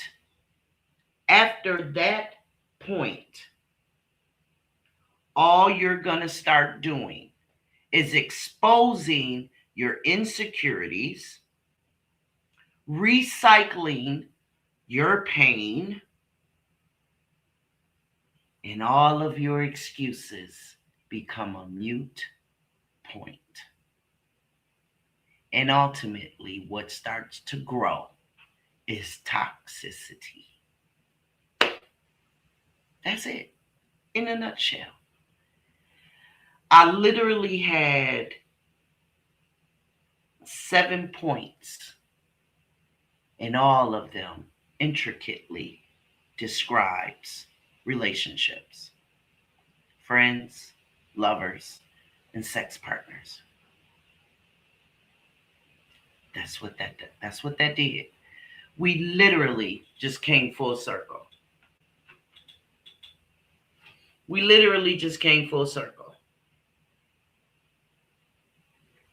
Linda says, I miss the Steve Harvey radio show. It was one of the best talk shows that allowed the people in the world to learn from other people's experiences. Yep, except their own. That's a fact, Linda. That radio show is so goddamn hypocritical. I can't stand them. At all. At all. I don't listen to them anymore.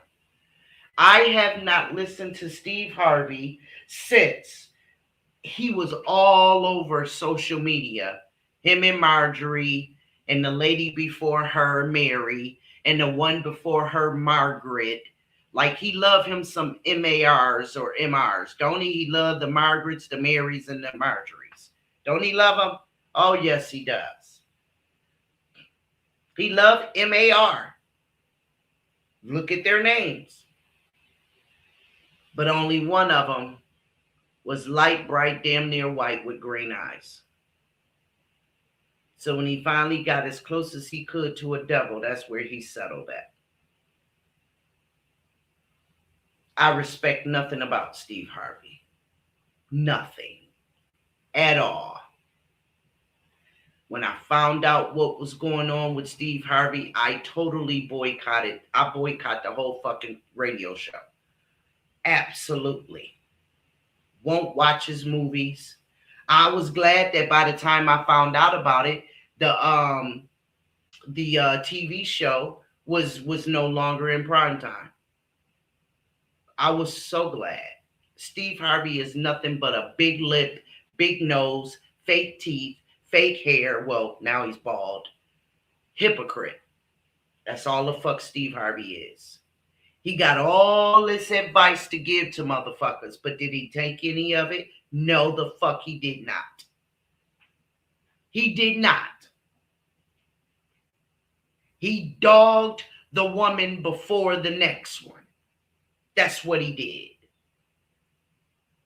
And quite frankly, Marjorie was Mary's friend. Y'all understand that? Marjorie was Mary's friend.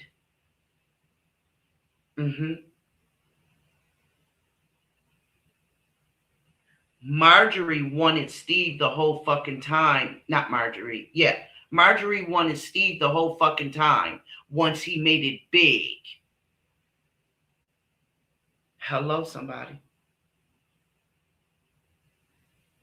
And so when she was supposed to meet Mary at a comedy club one night, like Mary said, you deliberately came late so that he would see you when you walked in.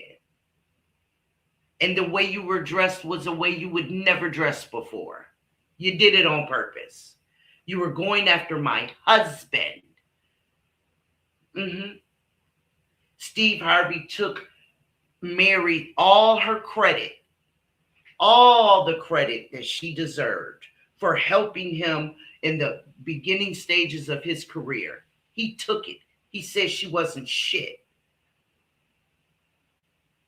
When she's the one who funded his clothing, she's the one who helped him get started and get out there, get from point A to point B. He wasn't working, she was. And then she went, and then he went and threatened to lock her up if she tried to fight for custody of her son.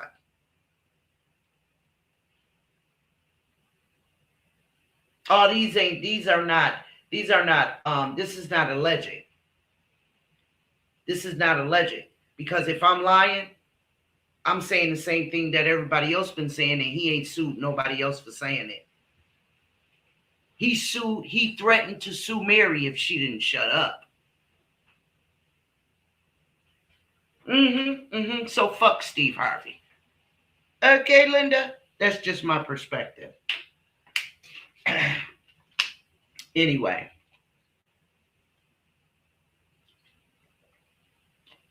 Yeah. Girl wrote a whole book about him. Her name was Tony. She wrote a whole book about that nigga. This was while she met him while he was with Mary. And she talked about how he put her up in a house in California. Bought her a car. She thought they were in love. Wondered why ever so often he would just disappear. She chalked it up to him being on the road. Comedy show, on tour, all that. Came to find out when she went to his office, Mary had found out about her already. Mary found out and denied her access to anything. They stopped her at the gate, at the door. When she got back to the house, it was an eviction notice on the door. She thought he bought her that house. He was renting it. Mary put a stop to that shit. It was an eviction notice. 2 days later, they came and sat her shit the fuck out.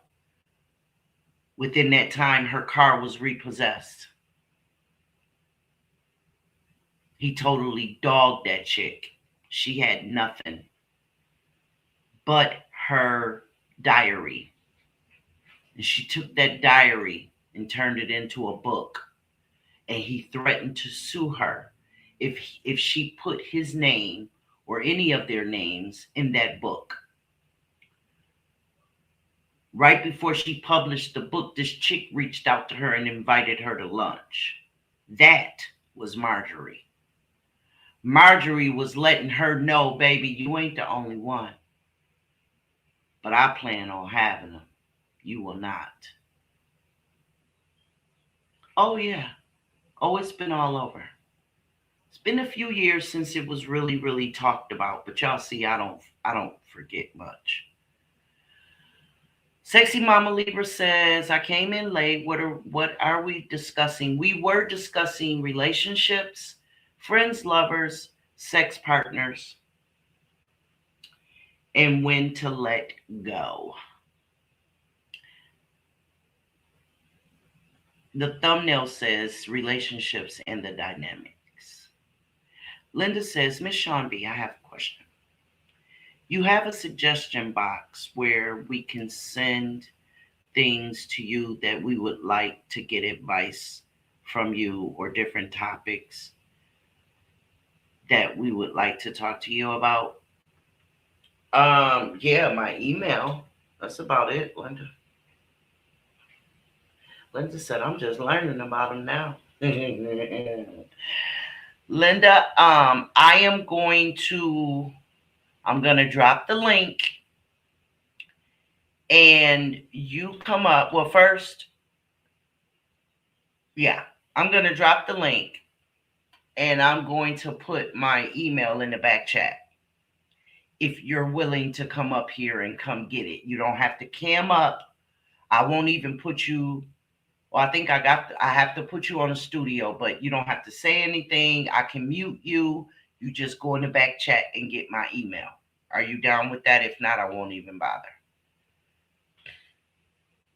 I thought that he was real, but now I know. No. Steve Harvey is not real. Well, I mean, he's human, but he is a liar. That's what Steve Harvey is. Steve Harvey is a liar. Mm-hmm. Yeah. He told Monique, the comedian, and I love her. I love her so much. She's so real. He told her when she came on his show, the the what do they call it? Blackball was finally lifted on Monique. So he invited her on her show so that she could talk about her disappearance from the stage. And Monique said that he promised that they would talk about everything. However, when they got up on the stage, Steve tried to talk around it. You know, he tried to say the ABCs without MNOP, right? And she wasn't having it. And she said, brother. You know, you forgot about this, that, and that. And I told you I was going to mention this, or this. And so she did. She exposed the fact that Steve Harvey told her there is a game you have to play if you want to make it. She said, well, I need to play games. I just want to work. I just want to act. I just want to tell jokes. Why is there a game? And he said, you'll learn. And because she wasn't willing to kiss Oprah's ass, Tyler Perry's ass, and that other dude, what the hell is his name? Fuck, I forgot his name. The one who did Boys in the Hood. The one who did that producer. Because she wasn't willing to kiss their ass. Lee Daniels, that's him. Yep, Lee Daniels. Because she wasn't willing to kiss his ass. They blackballed her.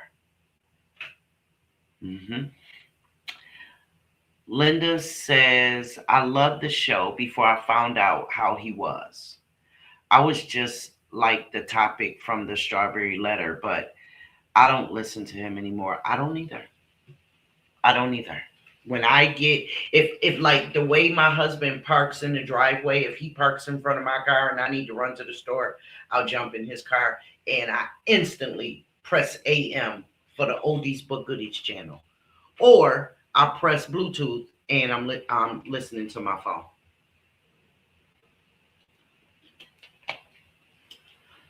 Until after, I think his show goes off at 9 or 10 in the morning. Yeah.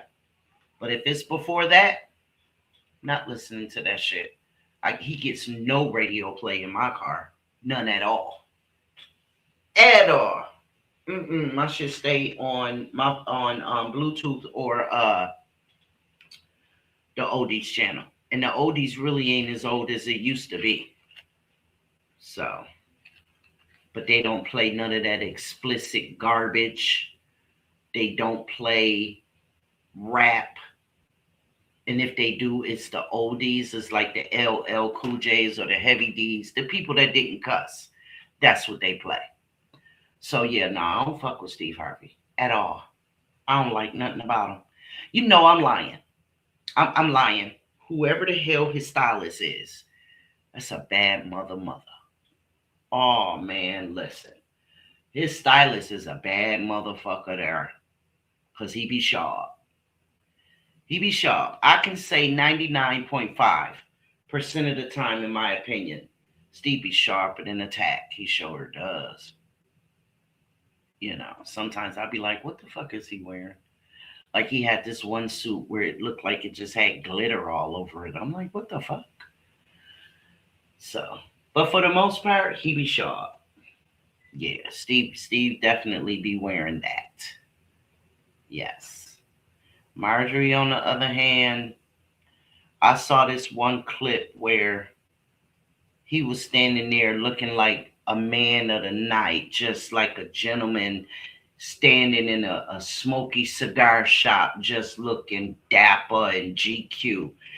And she come walking out her damn room wearing a blazer, no stockings, no nothing, just a blazer and some high heel shoes. And she walked like a horse. She walked like a horse. And she came walking in there and he looked at her. And I don't know what he was thinking. I don't know. And I'm not even gonna pretend. Because what are you wearing could go a few different ways coming from a man. You know what I'm saying? From a man, it could be, girl, what the fuck? Do you want me to snatch that shit off of you? Because we ain't going nowhere right now. You understand me? Or it could be, yo, what the fuck? You not going nowhere with me wearing that bullshit. See what I'm saying? So, and I say, yo, this bitch is really desperate. But any other time I see her, she is dressed very age appropriate. You could tell she spends his money very, very, very well. She spends his money very well. On Family Feud one year, she bought him a Bentley, but bitch, you bought that Bentley with his money. So what the fuck? Okay. I'll look for it though, Linda. I'll know. I open up. I can't say I open everything, but I could tell what's a personal email. So I got you, boo. I'll definitely look at it. And if you put your number in there, do you want me to call you today or you're going to call me?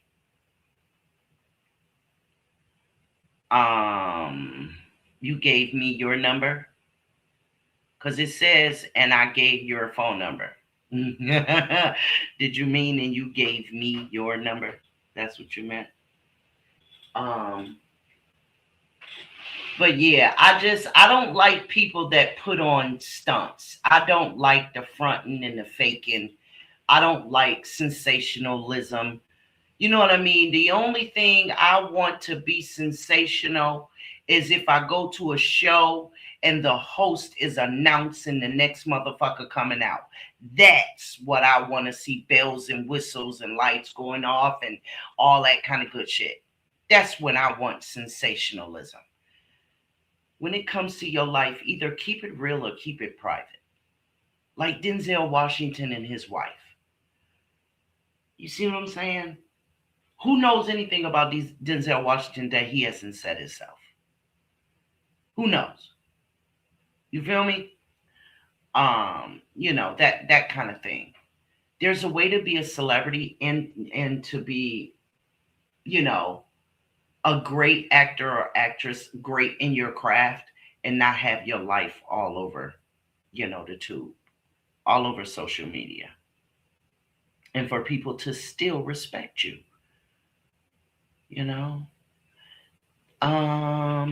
Samuel L. Jackson, you know what? I've grown with him. I didn't particularly like him in the beginning. And you know what? To be honest, I don't even remember why. Okay, sexy mama. I don't even remember why. He just wasn't my cup of tea. But he is private, lady. Yes. Yes. What's his name? Damn, he was just on the tip of my tongue when I mentioned Samuel L. Jackson. Light-skinned dude with the gap between his teeth. Lawrence Fishburne. Lawrence Fishburne. I am a fan of his craft. I am a fan of his acting. He's been in front of the cameras for decades. And I am a fan of his. They did dog out his daughter some years ago. They talked about her like, oh my God. She was a porn star. and they were talking about her going in to have surgery on her to tighten it back up. And so yeah, that was the talk right around 210, 211. Mm-hmm. So yeah,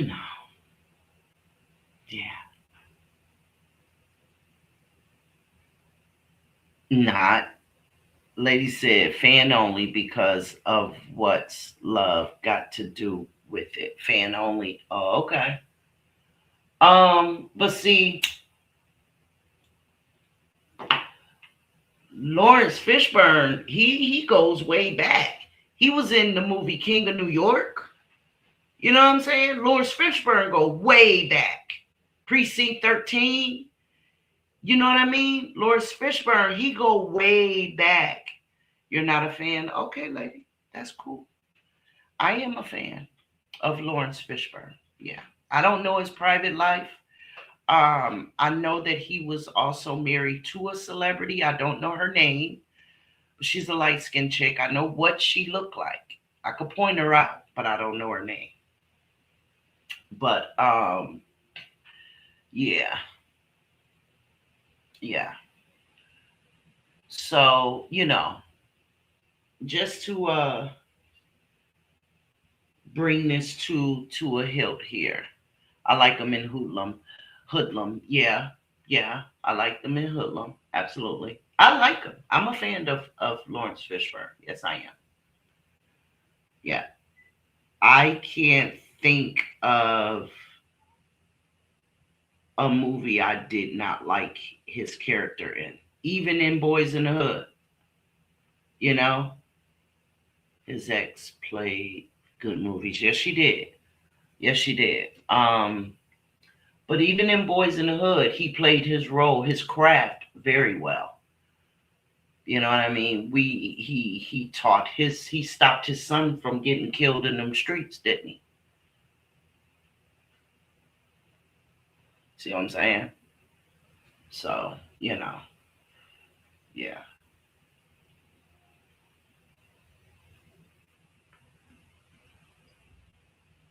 Yeah, yeah, yeah. Lady said, oh yes. Linda says, yes, I gave you my number. Okay. All right. What's a good time to call, Linda? Let me know so I don't bother you. Because I do reach out to my people. I sure do. And we have garnered great friendships. Me and Lady, me and Tina, me and Eb, me and Olivia. Olivia is my daughter. Okay. Yeah, he was color purple a little bit, not great, but a little bit. His character wasn't that significant to me, but I understand what you're saying. Did it rain for you, lady, yesterday? Did it rain? Because we got some this morning, and the wind is still picking up.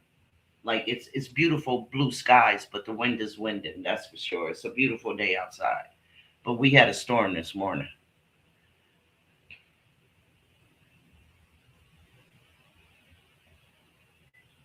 Um, Sherry says, "Yeah, I like him." When Kiki Palmer played as his daughter, she looked so much like him. She could have been his real daughter. You know what? I forgot that. What was that? Be something about spelling bee or something like that, right? I didn't see that movie. Linda says, now we talking because Denzel is my husband. I know that's right, girl. Denzel is definitely a fine dude. Um, y'all know that Terrence Howard is cuckoo for Cocoa Puffs, right? But I like his craft. I like him as an actor. Absolutely. It's raining now. Oh, okay, lady. No, it's not raining here now. We had a storm earlier. It's just windy now, but it's beautiful outside. But yeah, Terrence Howard, man, listen, that man can act his ass off. He can act his ass off. He can. Oh man, he could play broke. He could play a player. He could play, a dope kingpin.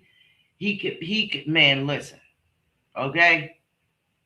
Terrence Howard is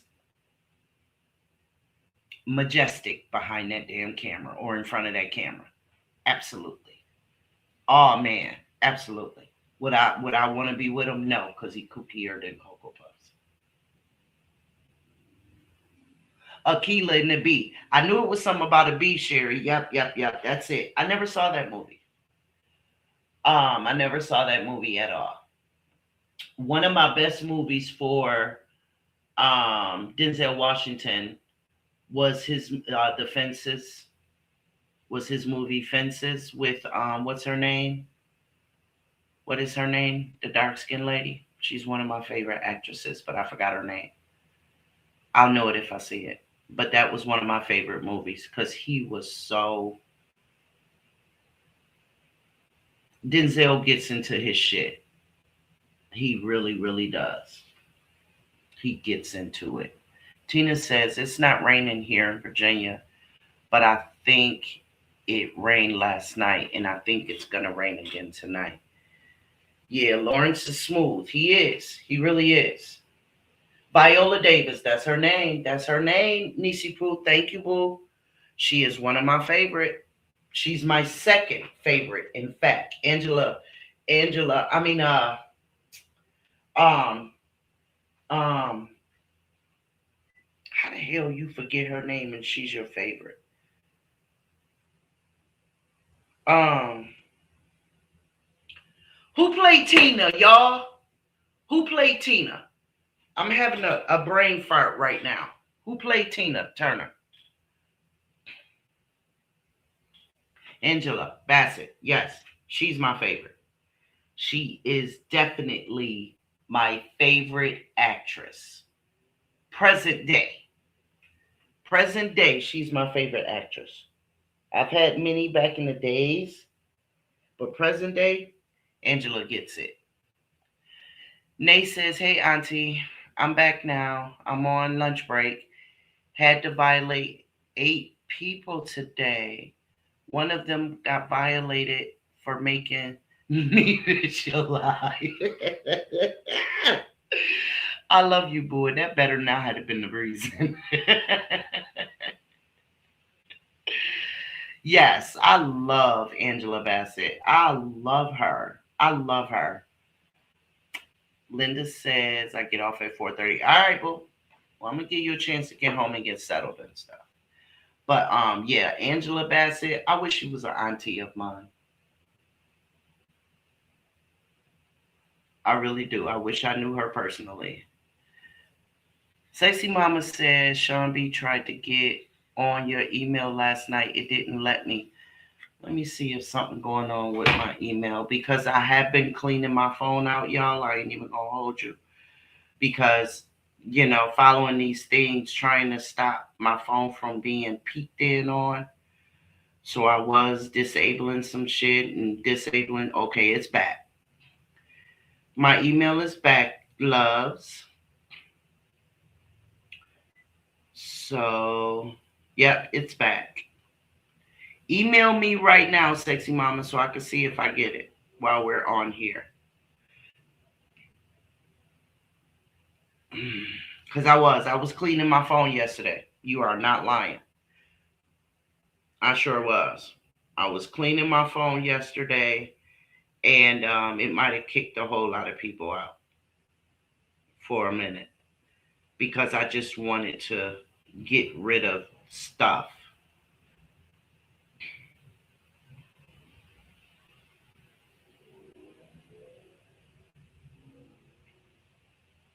Yep, it's back up and running. Um, like Halle Berry used to be. I used to be a great fan of hers, and then I don't know. She just kind of. Now, don't get me wrong. If she's starring in a movie, I can get into it, but she's just not a favorite of mine anymore. Like it's this one movie where her son was kidnapped. I forgot the name of it, but her son was kidnapped. And damn it, if 75% of this damn movie was her driving, like chasing the car that had her son. That movie, she was so dynamic. She gets into her emotions like no other, man. That chick can cry, she can snot, she can do all of that and get you sucked right in. Like somebody could bust in my damn door and I probably won't hear them because I'm so focused on the damn TV. Okay, now y'all, Sexy Mama is just joining the conversation, so she is giving us her perspective. And she says, I was married to a narcissist man. And when I tell you that God is real, I mean just that. If I tell my story, I can write a book. Girl, listen. I'm with you. You got to give me your number, boo, so we could talk. Okay? I like to get to know my people. I do. I am not here for clicks and views. I'm here to provide a safe place. And if a friendship, if a family ship grows, then I welcome it with open arms. Taraji gets in her roast. Taraji is my third favorite. Taraji is my third favorite. That's a fact. Angela, Viola, Taraji. Because Taraji gives it up. Did y'all see her in what's that movie? What's that movie?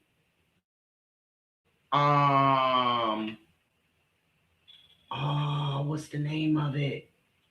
Where she was saving this little boy and she went and killed the motherfuckers who was fucking with him. Y'all know who I'm talking about? Y'all know the movie I'm talking about?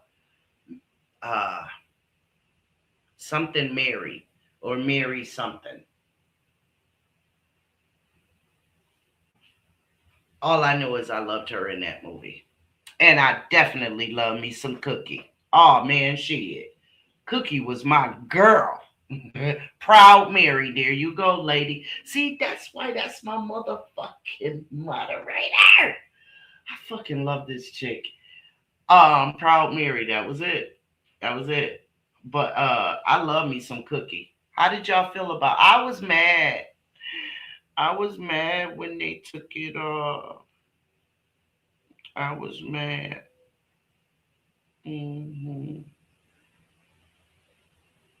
Yeah, Empire was gone. I didn't have anything to watch anymore for a long time. I went through detox. I did.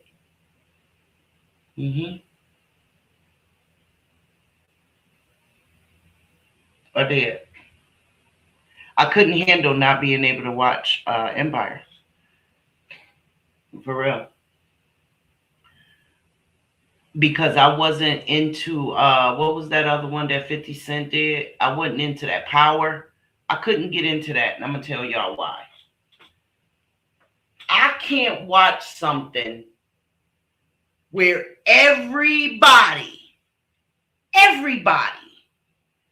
is in Balenciaga, Chanel, Gucci, Prada, and whatever other fucking $1,000, multi-$1,000 name brand y'all could think of. Right? I can't watch something like that. I cannot. I can't.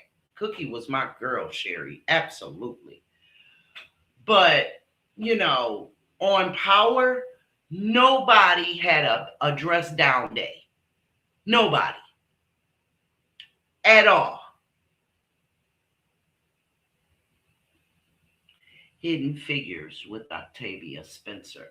She's a good actress as well, but I don't know that movie. Let me write that down because listen, I got some movies to watch. Hidden Figures. Yeah.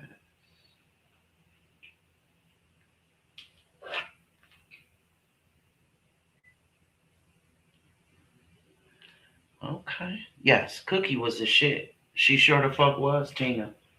Yes, the fuck she was. but what they wore was not outwardly name brand. Or yeah, Hustle and Flow was funny for me. Taraji, that was my introduction to Taraji, and she played the shit out of that role. I just got tired of her fucking crying so damn much. Like I was like, yo, what the fuck is wrong with this chick that's all like she got the saddest face. You know what I'm saying? She's got the saddest, but she played that role real good. I didn't see Benjamin Button.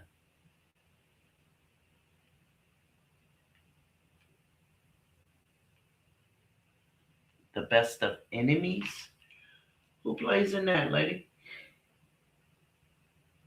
I'm writing it down.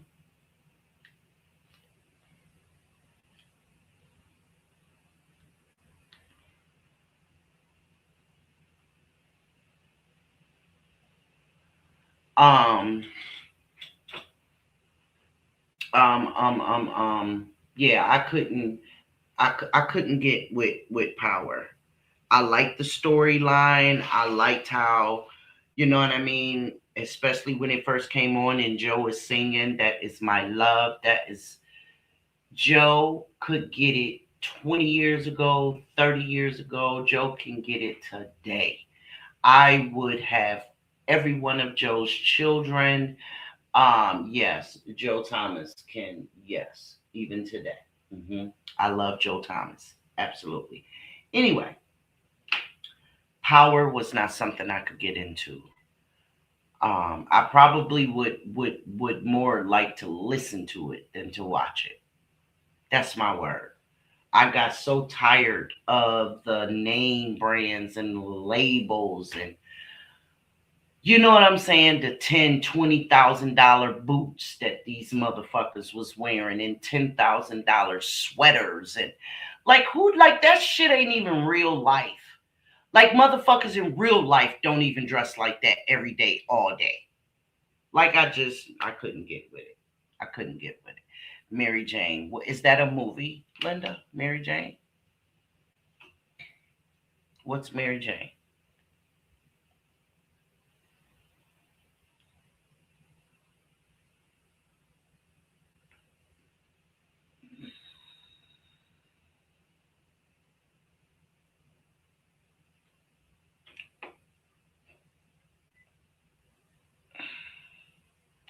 Sexy Mama, did you email me? Because I got it open. I'm waiting to see if you do. Hmm.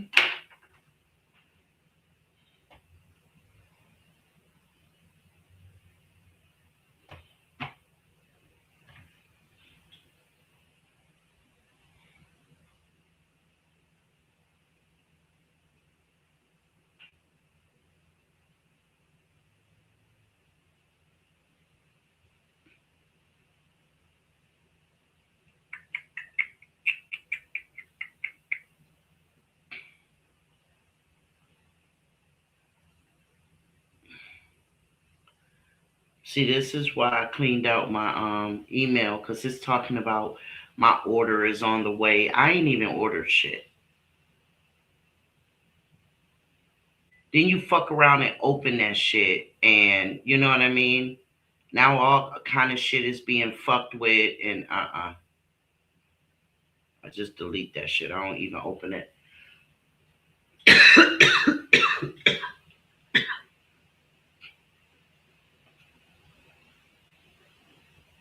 Thank you, chat. Okay. Sexy Mama, email me so I can make sure I get it. Please. Thank you. Acrimony was good. I like that. Yes, I did. I like that. Acrimony was good. What was the name of that movie with her and Idris Elba when he had killed he had he had killed the girlfriend and then he crashed his car and ended up at her house and tried to take her hostage and killed her best friend that came over for wine that night. Not easily broken. There it is. Yeah, that's another one. Yo, I'm writing these down because I might be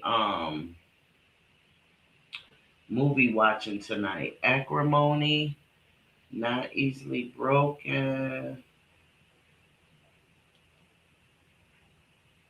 Yes, that might be No Good Deed. Yes, No Good Deed. That's the one I'm talking about, right, lady? Mm-hmm. She let him in and she had to kill that mother. Mm-hmm. Idris Elba is another fine dude that can get it, but they said he hung like a horse. So I can't fuck with him. Tearing out my damn insides and shit. Mm-mm. Mm-mm.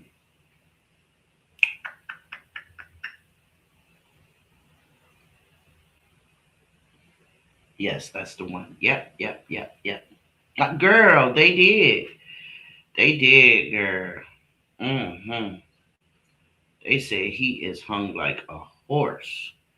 I'm like, well, he can go and run through somebody else's stable because of the way my shit is set up. No, sir. No, sir. No, sir. Uh-uh. Mm-mm. No, sir. No, sir. You can't a person that doesn't want to be. You can't help a person that don't want to be helped. Absolutely, absolutely, sexy mom. That's a fact. You can't. Oh, Auntie, this off topic, but to you and the chat. Yesterday, I received my master's in criminal justice administration. I mastered it. Now I'm done with school and I am so proud of me. Hey, that is what's up. Yes, do that again. Hey, hey. Yes, Bookie. Yes, that is what's up, Stink. We are all so proud of you. That is what's up, baby. And you keep it pushing. You let that masters take you all the way as far as you want to go. Absolutely. I am so proud of you. I am so proud of you. That's right. You kept your head down, you stayed focused, and you did the damn thing. And you're supposed to be proud of you. Absolutely. Don't you let nobody tell you nothing different at all. You're supposed to be proud of you. You did that. Make sure you thank anybody who helped you along the way. That's right. You give them thanks. And you carry them flowers because you deserve it. I'm very proud of you. Yes, I am. Absolutely. That is what's up. That's what's up. Sexy mama, you know I love you, right, Stink? But you still haven't emailed me because you busy sending me super stickers and chats. Thank you, baby. And I know you laughing right now. I love you for that, boo. Thank you so much. Thank you. Thank you. Yes, congratulations. Nay? Yes. The other day, Nay, Nicole was in the chat. And you know, some days I have my dyslexia going on. And I'm going down the line saying, hey, good morning, hey, good morning, hey, good morning. And I look at Nicole and I'm like, hey, Nay, hey, Nisi Pooh. But then later on in the chat, when I see Nicole, she's made a comment. My brain says to me, we saw her name already because I was about to speak. And I'm like, no, I don't have to speak. I already spoke to her because I know I saw her name. Well, lo and behold, it's because I called her Nay and not Nicole. Ah, Bookie, you be on my man. You be on my man. That was funny. But I apologized. I meant no disrespect or disregard at all. All of y'all are my babies. Absolutely. Where Miss Barbara at, y'all? Have y'all seen Miss Barbara? Because I haven't seen Miss Barbara. And she told me that we was BFFs. So I want to know where she at. Because I haven't seen her. And if y'all have, then that'll make me feel better. I have not seen her.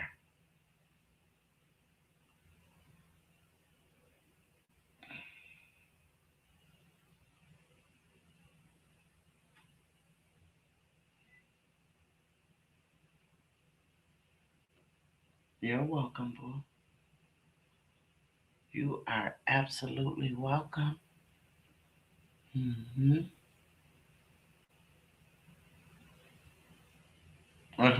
That's my second baby daddy now. I know that's right, Linda. Girl, listen. Girl, mm-mm. Girl, I wouldn't be doing nothing but running from that nigga, I'm trying to tell you. Nay says, yes, I want to get on the legislative branch with Supreme Court. It's time to change some of these laws and keep Holly in jail and Carmelo out. I'm just saying. Damn it. And you do the damn thing because we need somebody like you up on that mother. Absolutely. Absolutely, Nay. And you know what? You can do it because times are changing, people are changing, and the needs and desires of those with pure hearts and a real foundation need somebody like you up there. Yes, we do. Okay, the Supreme Court, they're dying. They're getting old. They're retiring or they're dying. So those chairs are slowly but surely going to need to be, you know, filled. And so, yes, honey, why not you? The fuck?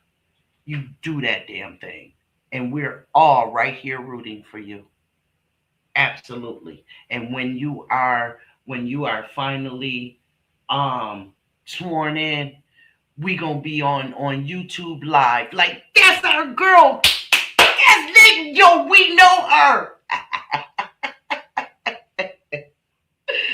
That's what we gonna be doing. Absolutely. When you finally get confirmed, yes, we gonna be like, I'm gonna be like, Poppy, come look. Come look, this one of my girls. She about to be on the Supreme Court. Absolutely. Hmm. Absolutely.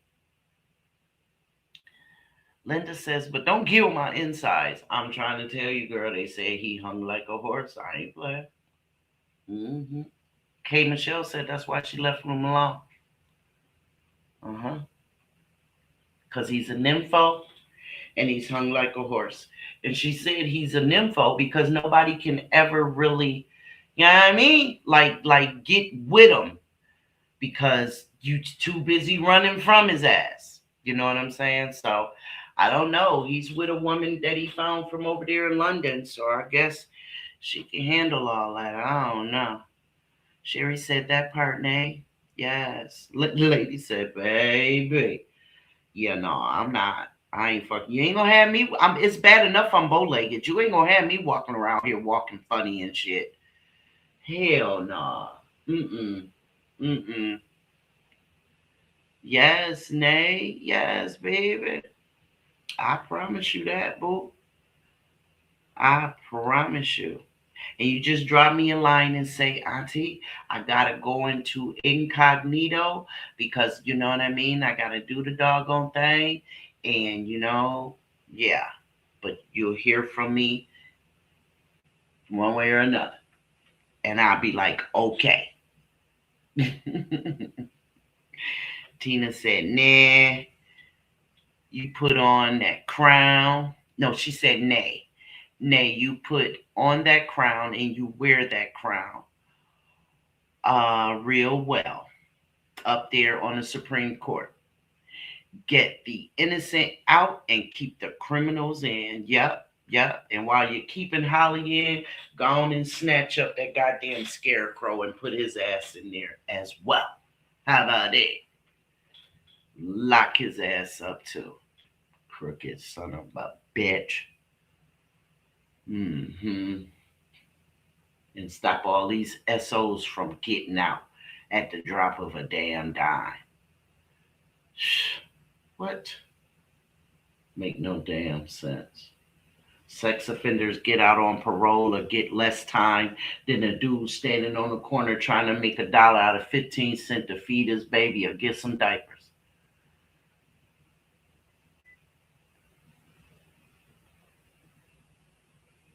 Okay.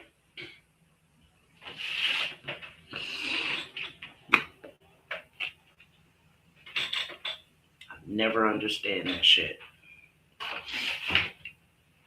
How the hell a man that does that disfigures a 2-year-old and then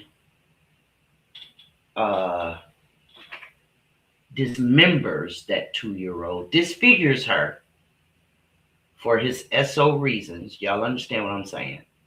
And then dismembers her. And all he gets is 10 years. Yeah, we need you up there now. Mm-hmm. We need you up there. Because that fucker shouldn't have never seen the light of day again. But all he got was 10 years. Can't nobody make me understand that. In their wildest dreams. Nobody can help me understand that.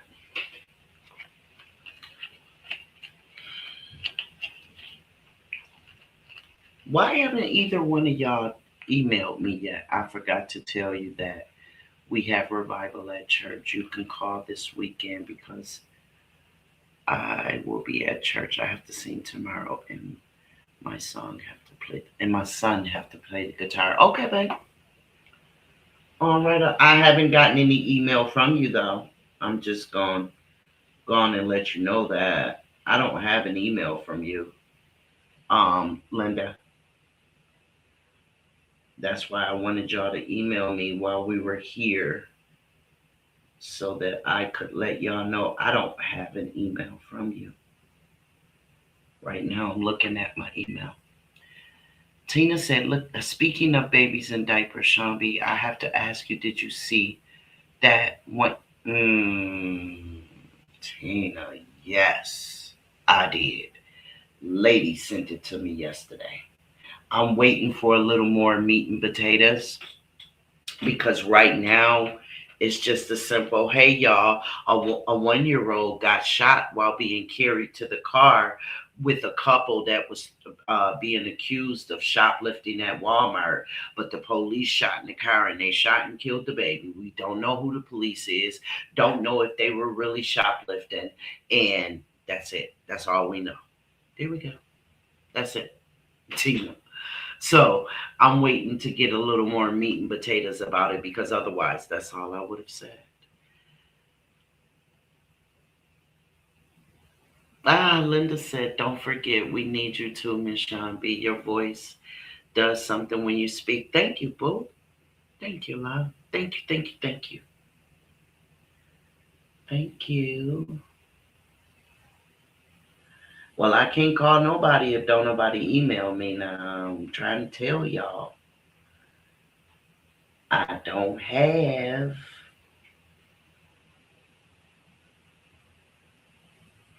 no new emails.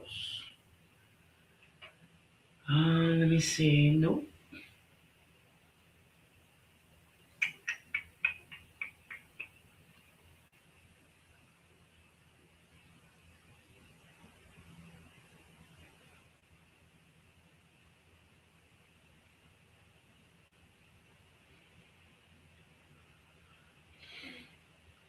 I know I keep deleting this damn Timo shit and they keep coming back.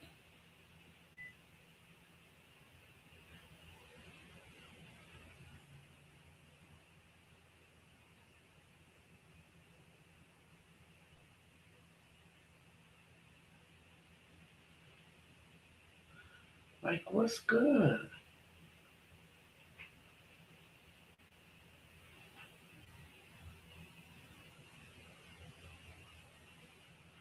Oh no, check your spam. I did. I did.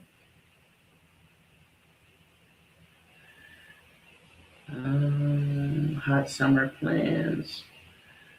We received Sean B. Bill Gates, Intuit Credit Karma. It's nothing but ads.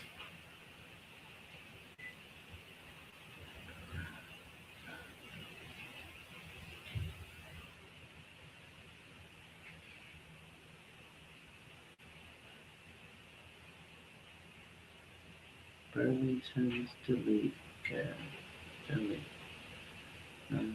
Daily catch up. Okay. Trends. Go away.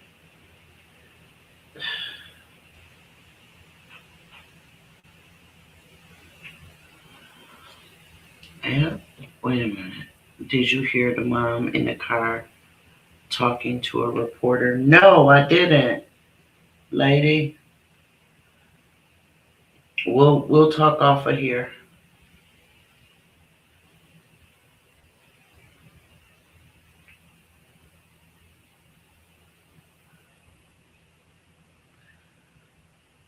Oh my goodness. I hate spam.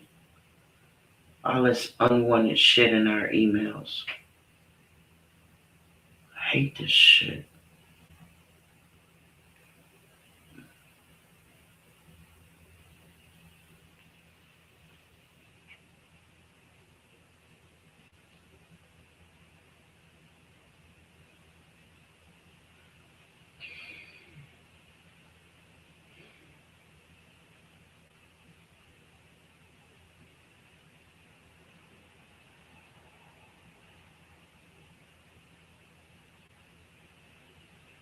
Then you try to delete the shit and it won't go away.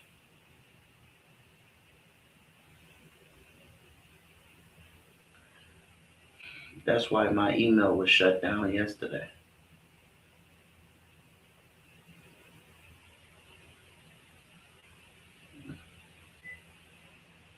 Any unused portion of well before you cancel. I don't want none of this shit. Oh, if y'all feel comfortable emailing me, I can pass it to her. Yeah, because I'm checking. And there is nothing here, not from you guys. I mean, I hope you emailed the right one.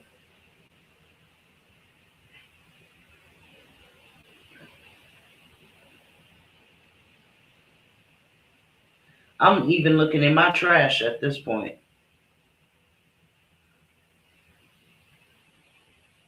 I sure am.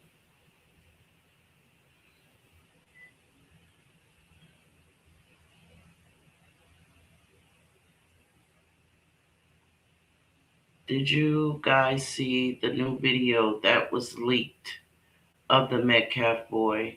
They said so much in that video alone. Man, listen. Man, I can't wait. I can't wait to see how much crow all these people that are talking all this crap about Carmelo, I can't wait to see them eat it. I'm dead ass.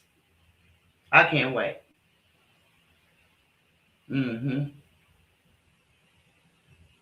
I can't wait to see them eat that crow. Nadu, have you heard the people that are saying, I don't think he should have gotten, 35 years, but what the hell is going on?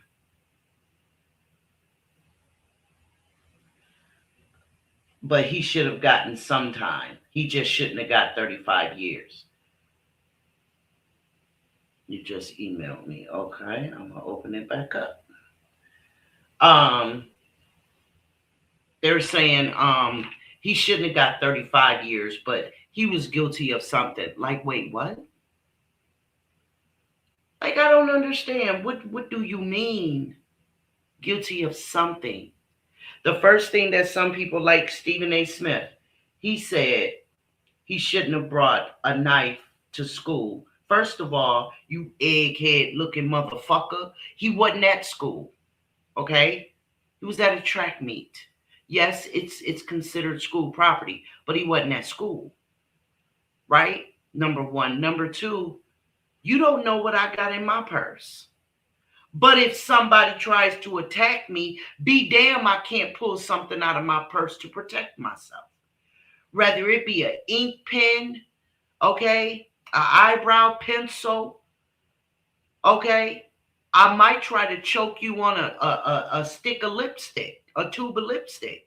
Shove that shit down your throat. You gonna say I shouldn't have brought that either? Like, the fuck? Like, he wasn't supposed to protect himself. I don't understand what people are thinking. I don't understand. Like, he was supposed to just be to, oh, I got it, Linda. Yep, I got it. 239, Linda. That's you, 239. I got it. Yep. I just got it.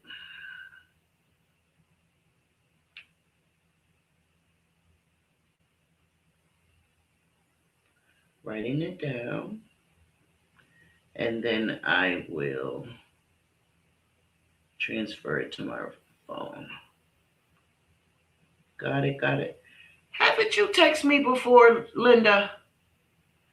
This last name sounds familiar.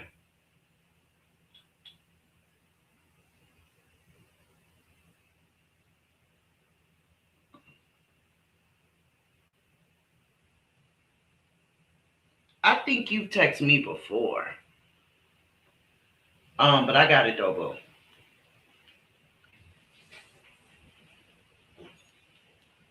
Yeah, got it. Now I'm gonna delete it. It's not there anymore. Sexy Mama, still waiting on you. But okay, May says, man, Auntie, you better say it. I can't wait till the real video drops. It's so many lies. That boy, 21 scholarships, 2 jobs. Come on, man. That baby didn't mean to unalive him. No, he didn't mean to kill him. We can say that over here, Nay. We can say that over here. My channel is 18 or older, mature audiences only. We can say murder. We can say stab. Okay? He didn't mean to do that to him. Right? That's number one. Number two, how in the hell is everything Carmelo fought when Carmelo didn't walk up to Carmelo and start fucking with Carmelo? Let's go there. How about that? Carmelo didn't walk up to anyone and start fucking with anybody, telling anybody to move it. You can't sit over here. You need to leave. Carmelo didn't put his hands the fuck on nobody. And then I asked someone in the chat the other day, how would they feel if it was their child? They said, I don't do what ifs. That's what they said. I don't do what ifs. Well, what?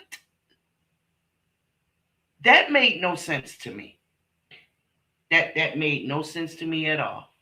How can you have a conversation if you can't first look at the law and then second infer common sense? Because that's what the judge tells you to do. The judge tells you to infer your common sense. So in order for you to infer your common sense, what do, y'all? We put ourselves in those shoes, right? And if it's kids, we put our kids in those shoes. And how would we think that a kid would react? How would we have reacted? You know what I mean? First, we go to the law. And then as human beings we think of ourselves. How you don't do what ifs? Okay, but hold on though. Some people don't, right? Okay. Because everybody opinions matter, right? Over here. Okay. So you don't do what ifs. So that would imply you only go by the law, right? Okay. Well, number one, Texas is a stand your ground state. So Carmelo had every fucking right to stand his ground. Number two,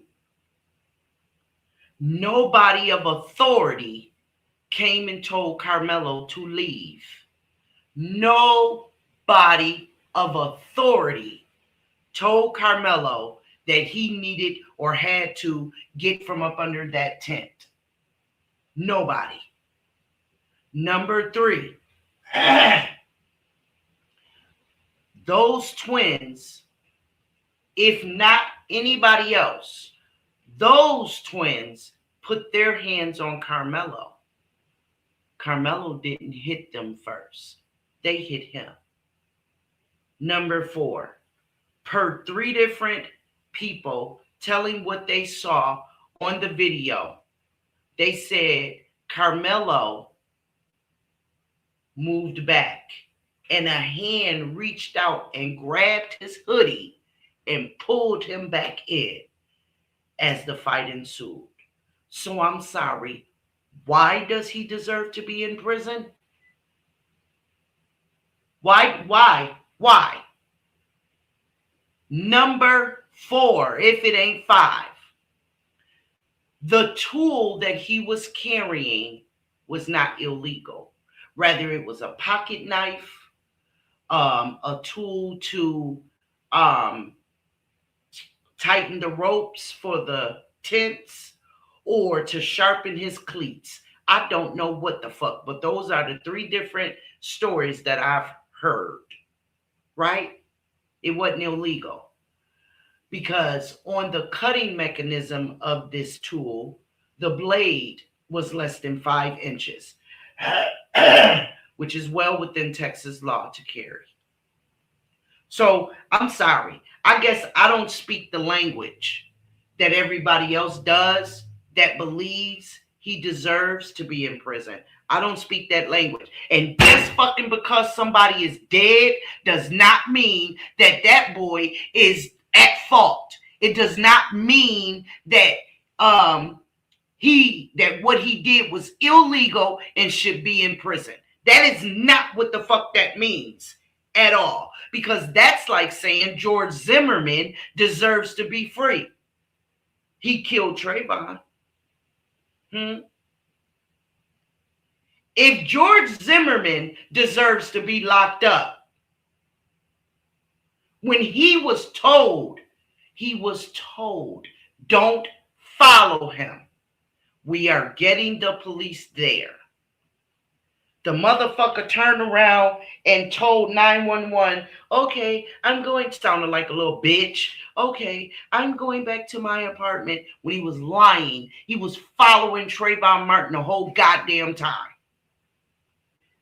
Started a fight with Trayvon. Trayvon was beating that ass. And he shot Trayvon.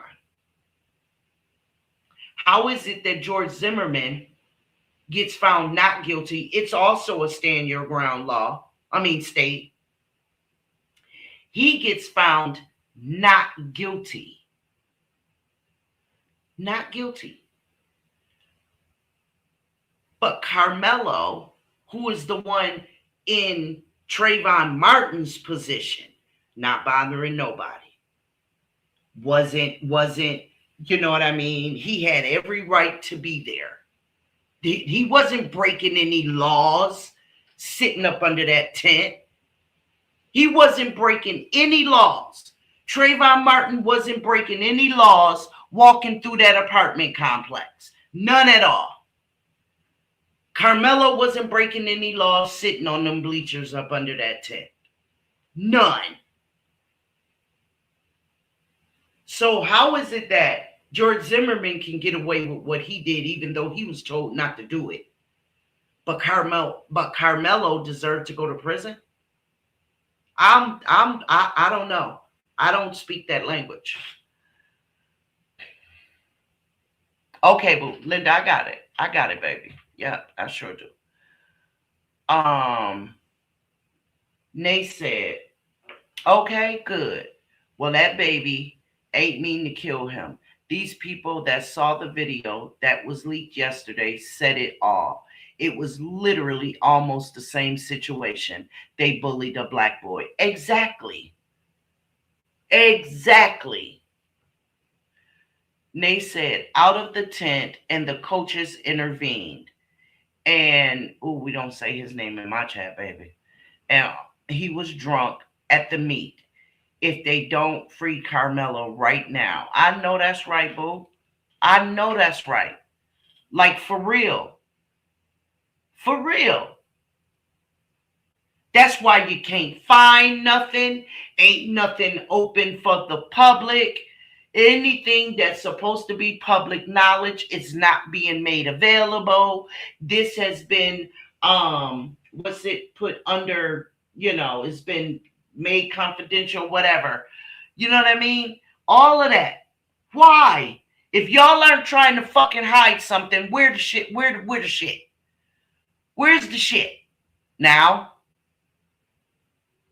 I'm over that shit, man. I'm over that shit. And Charleston White need to go play in traffic. Like, for real. Charleston White need to go play in traffic. And anybody who is a fan of Charleston White or agrees with Charleston White, I question your integrity. I do. Because what he used to be and what he is now are two different motherfuckers. Okay?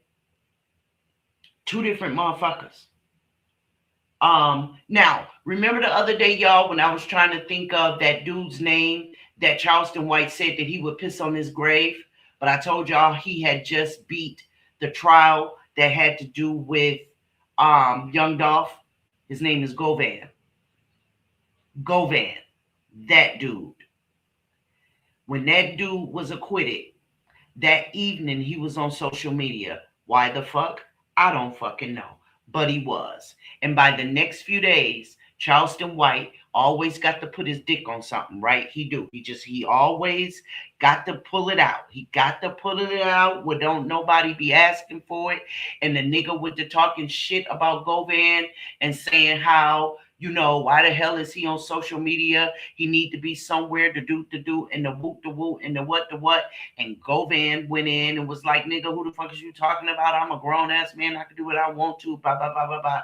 And Charleston White, being the ignorant piss on that he is, said, he just took it to the hilt and was like, he told Govan that he would go piss on his daughter's grave.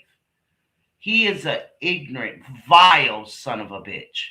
He really is. Charleston White ain't shit. He ain't shit. And life ain't never loved him. That's why he's such a... And he thinks that because he has this big, grand philosophy about how to make money, that it's okay. Oh, he's only doing it to make money. That don't make it okay. That don't make it okay. And I'm sick of people saying that shit. Why in the fuck would he take Carmelo's face and put that fruit on it and sell t-shirts? He is a vile motherfucker. And anybody who agree with that shit, and I do mean anybody, I question your fucking integrity. Because that shit ain't cool. And that ain't the only reason why Charleston White ain't cool. So for somebody to say, well, yeah, he's wrong about that. No, that ain't it. I could go on if I did a little bit more research. But as it is, he turned me the fuck off years ago. So I stopped watching him, following. Well, I never followed him. But anything that had his name on it, I stopped clicking on that shit years ago. But because I was watching something about Govan last year when he got acquitted from that trial, that came in. And so I saw it. But he got a face only a mother could love. Okay? He's a snitch. He was a federal informant. This is not alleged. This is a fact.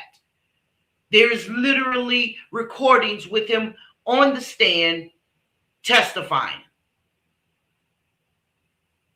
But because he's always been an awkward son of a bitch, because he's never been allowed to play in reindeer games, this motherfucker want to be mad against black people. And that's why his Mexican wife is divorcing his ass.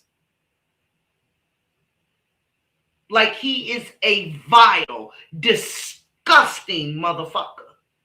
And no justification. There is none for what the fuck he is doing to Carmelo. None whatsoever fucking ever. I would have a nice shiny one with his name on it if he tried to exploit my child for the love of fucking money. You're talking about said wasn't nobody gonna wear this t-shirt. You bitch! You the only one wearing it, dumbass! You! He puts it on, he rips it out the plastic, put it on, put that hat on his peanut ass head with it got his eyes straight and shit, and went to traipsing out outside like he all proud because he got on, you know what I mean? So, the most disrespectful shit. And the white folks is looking at him like, look at this monkey. He's truly a monkey. And he does not care that the white folks are laughing at him and that the black folks are mad at him. He don't give a fuck. He don't care. And that's why I say he's vile. And I can't wait until somebody catch up to his ass. I cannot wait. I cannot wait. And I mean that shit.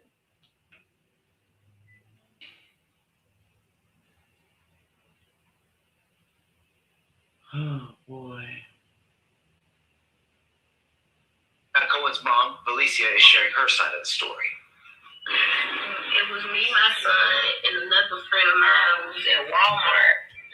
As we was leaving after Walmart, they tried to stop her, but I kept walking because it had nothing to do with me. By the time me and my baby got in the car, she came, and then when we was backing up, they was running after Come. I raised my baby up because they withdrew their gun. She had no tent. I raised my baby up trying to show them that he was in the car. So she was backing up and she hit a car. As I was opening the door, so the door flew back in. By the time I sat my baby down, it was like 3 to 4 shots. One of the shots hit him in his rib cage, and the other shots hit her in her arm and her thigh. And we left and went to Centopia Hospital where he was pronounced dead at the scene. And they told me I wasn't going to be able to see him until he get back from Jackson. She got airlifted, and the police told me I couldn't leave out the hospital until someone I couldn't leave out, couldn't nobody come in. But I ended up walking out. And the crowd was questioning them, asking them what happened. They was like, she was shoplifting. But the passenger, it was me. They wasn't talking about me. They was talking about me. But on the little, what's it called, self-checkout, they can see, it's camera, they can see when she got the documents and walked out. Hold on, guys, I got you. Hold on, I got you.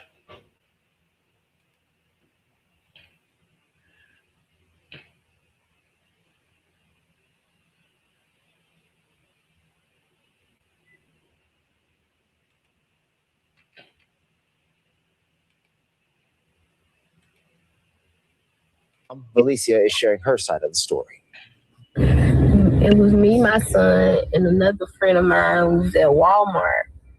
As we was leaving out the Walmart, they tried to stop her, but I kept walking because it had nothing to do with me. By the time me and my baby got in the car, she came, and then when we was backing up, they was running out to come. I raised my baby up because they withdrew their gun. She had no tent. I raised my baby up trying to show them that he was in the car.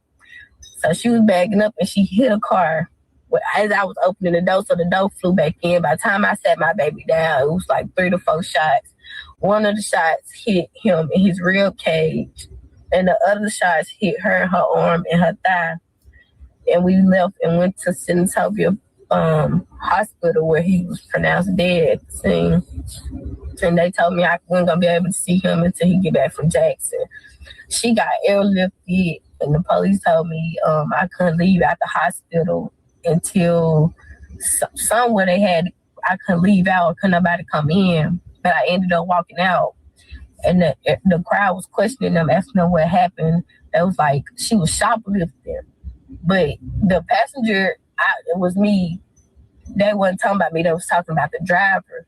But on the little, what's it called, self-checkout, they can see, it's cameras, they can see when she got the diapers and walked out. But they tried to say that she forcefully was trying to drive and hit them, but they was all on the right side, and she was driving towards the left. They just personally just shot in the car. Did they try to charge you with anything? No, they didn't charge me. They ain't charged me with nothing. They just let me go. They didn't say nothing. They just kept telling the crowd that they were shoplifting. But I don't know if they found anything, because it's nothing found. Okay. All right. Peace and blessings. Peace and blessings. All praises to the Most High.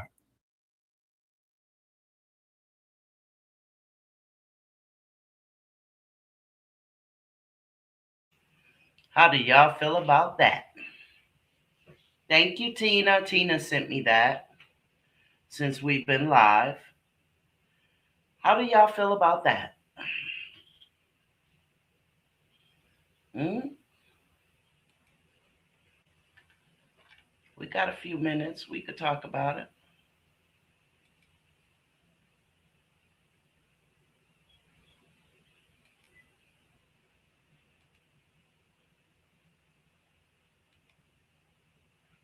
Anybody?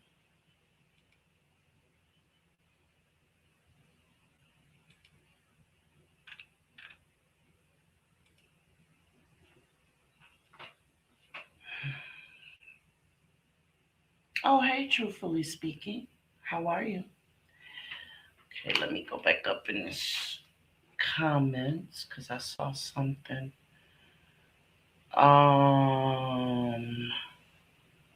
Lady said he's monetizing on ignorance, talking about CW. Absolutely. Linda says, I'm so tired of the double standard, and most important, our own race are so easy to be manipulated because we want to be accepted by other races. That will never happen. Have you seen the video of some? Absolutely. Linda says of some of the black boycott Asian stores because of the Asian man on TikTok. Yeah, talking about we can't survive without their products. Motherfucker, you stupid. Truthfully speaking says this was very senseless on behalf of officer's judgment. Yes, she must rid herself of the friends who can allow this to happen with her baby in the car. I mean, from what she's saying, I have questions. Because if the diapers were not stolen, then what do you mean by it had nothing to do with me? Y'all did hear that, right? If the diapers were not stolen, what do you, my love, mean that when they were calling her, you kept walking because it had nothing to do with you?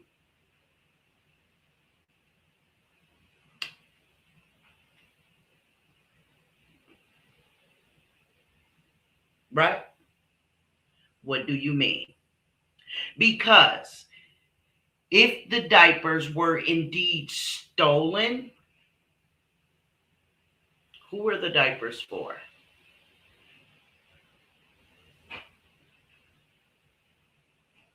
Who were the diapers for? Because she's carrying the baby.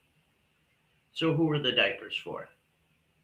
Which would, the next step would be, they were accomplices.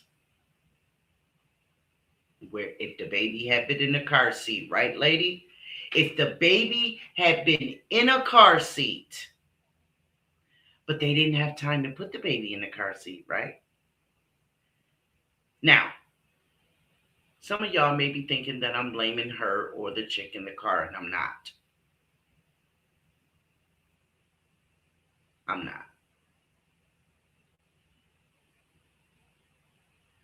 I'm not blaming either one of them.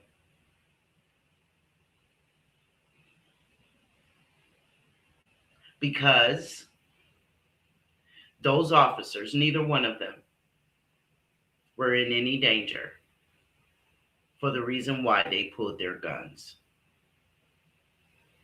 They had no reason to shoot anything. They are only supposed to shoot. They are only supposed to use their sidearm. Their life is in danger.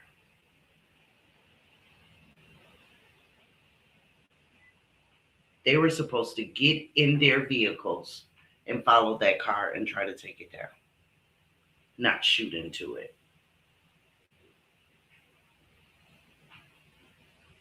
And the baby was in full view. They saw that those two women had a baby with them. They had no business shooting at that car in any way at all. At all, truthfully speaking. They had no reason to shoot. Nobody's life was in danger. It's a box of fucking diapers.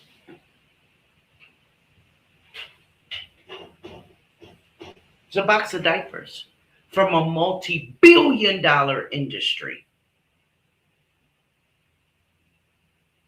Now, how many people walk out of there with diapers in their purse every day? One time, my daughter, before she had my granddaughter, we were at Target. She was going looking for a car seat.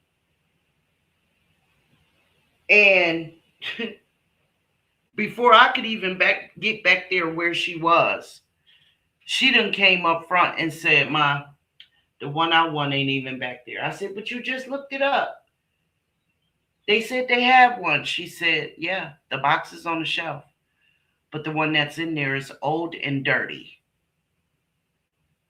So what somebody did was they took their baby out of their filthy, nasty, unkept car seat and replaced it with a brand new one and put their old, nasty, filthy bullshit in that box and set it up on the shelf.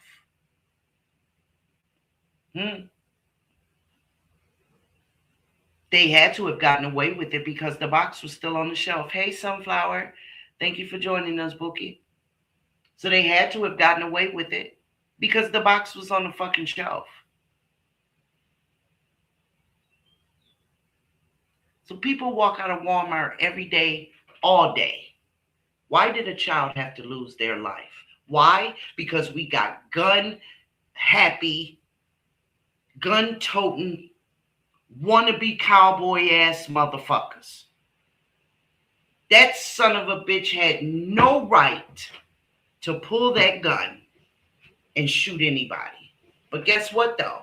When Sean B proposed a blackout, nobody wanted to hear that shit. When Sean B says, "Let's stay home and peacefully show these bastards what kind of worth we have, what kind of power we hold," nobody wanted to hear what Sean B had to say when it was only talking about Carmelo. And what the fuck did I say, lady? What did I say, Tina? What did I say, some sexy mama? What did I say, Robin? I said, what is it going to take Something else to fucking happen? Another fucking catastrophe? Is that what it's gonna take?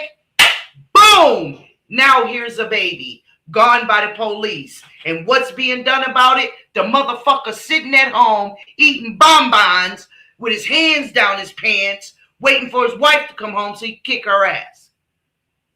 Huh? Cause see, but Sean B don't know what she talking about.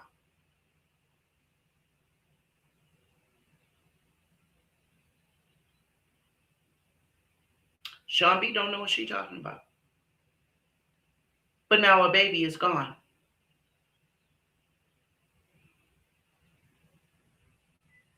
I wasn't cussing Sunflower. I was good. I was good, baby. And I'm good. You don't have to get your earbuds if you don't want to. I'm good. It's just, that made me mad. I was sent the footage of the lady saying what happened at the Walmart when the baby got shot. And that makes me mad because all people want to do is for clicks and views. That's all they care about. They don't care about a movement for real. They don't want to hear that. Not from me. But if Cardi B got up on social media and said, everybody on this day, stay home, bet you everybody will. If Nasty Red got up on social media and said, everybody stay home on this day, bet you they will. I said Nasty Red, not Sexy Red, because it ain't nothing sexy about her. She's raunchy and she's nasty. Self-defecating is the worst. She's disgusting. And I don't know what the hell raised her, but she's disgusting.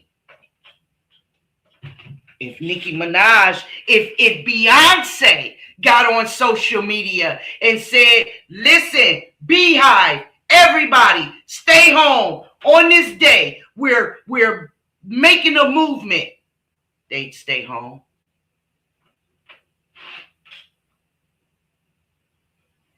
But little old me, with my 70-year-old ass, I'm sorry, Sunflower, I said I wasn't going to cuss. But y'all know what I'm saying. With my old decrepit self and my cobwebs and all that, the one with the husband that only give her a little bit of allowance. I ain't got nothing. You know what I'm saying? I'm lying about my whole lifestyle. When I say that, nobody wants to hear it. When I said that, nobody wants to hear it. They want to deflect. They want to distract from the conversation, the subject itself. They want to make excuses. They want to talk about something else. And I clearly said, what is it going to take for another catastrophe? Boom! A baby gets shot by the damn police. I need a minute.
I'm back.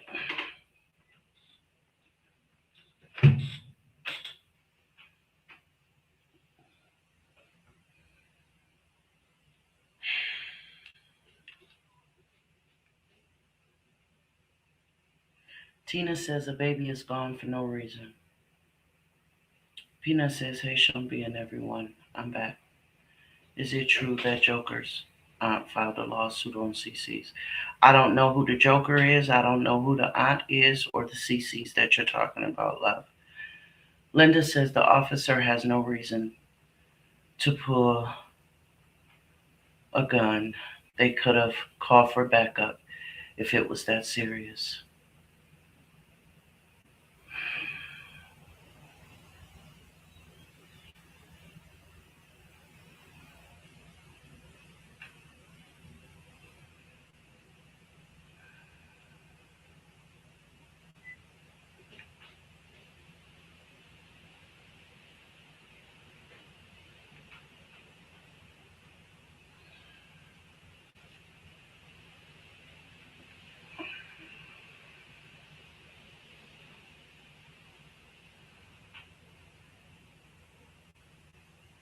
Who's the auntie, Peanut? And who's the Joker that you're talking about? Because I have no idea.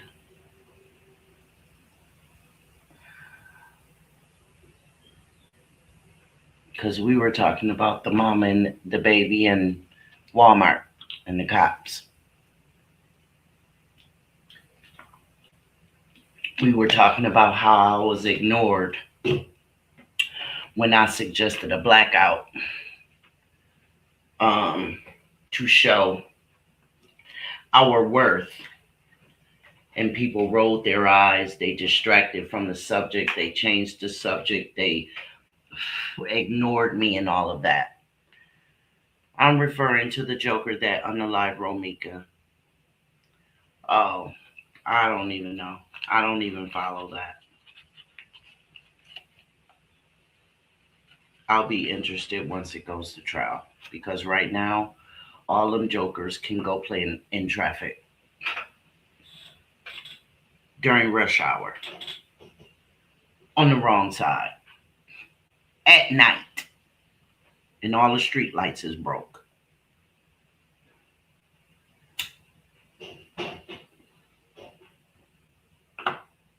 For real. Always trying to sue somebody because somebody giving their content about a situation. Like, come the fuck on. You know what I'm saying? Like, that's just crazy. That shit is stupid. That shit is stupid. And it's greedy. It's definitely giving greedy. You know, it's definitely giving greedy. People wanting to get rich off of people. Fuck out of here.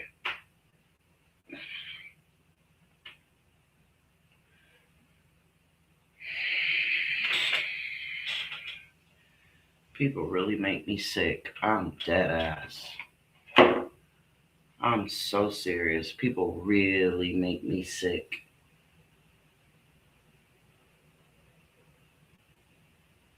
I have no words, y'all.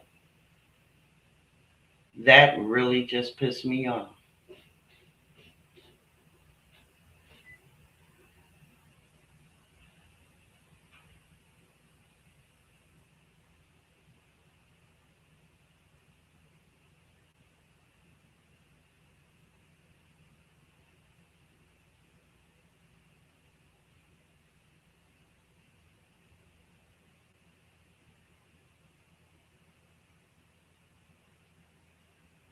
That's crazy.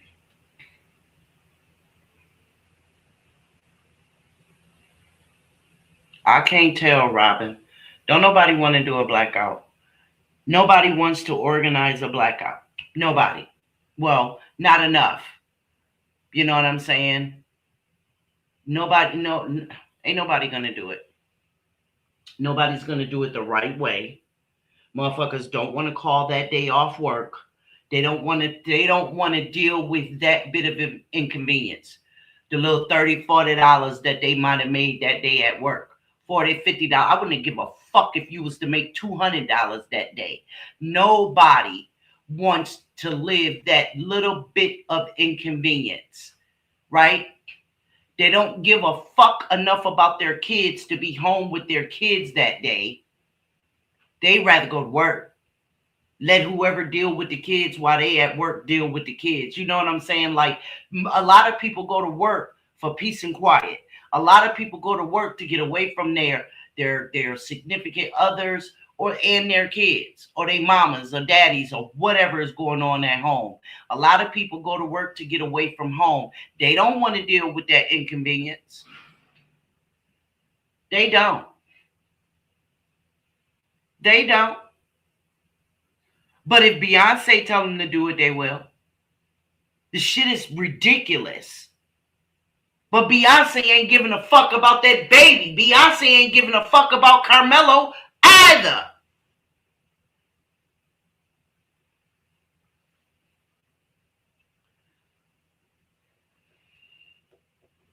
Beyonce not giving a damn about nothing but the blood she sucking. That's all. She don't care. She does not care. Cardi B ain't doing nothing but talking about it.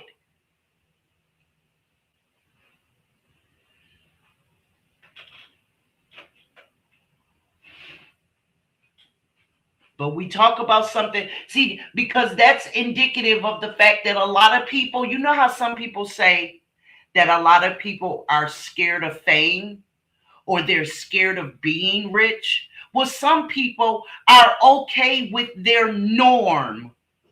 They're okay. A lot of people don't want to ruffle nothing. They don't want to do nothing extra. They don't want to do, but they want to open up their fucking shitholes and talk crap about it. But they don't want to do anything.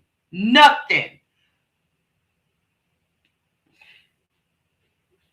You talk to them about doing something, getting up off their ass and actually playing a role in a movement. All of a sudden, you know, they done had some catastrophe in the family and all of this kind of bullshit. Bullshit. Who comes to social media to announce deaths in their family? Like, really? It's disgusting. It's utterly attention-seeking ridiculous. Ridiculous.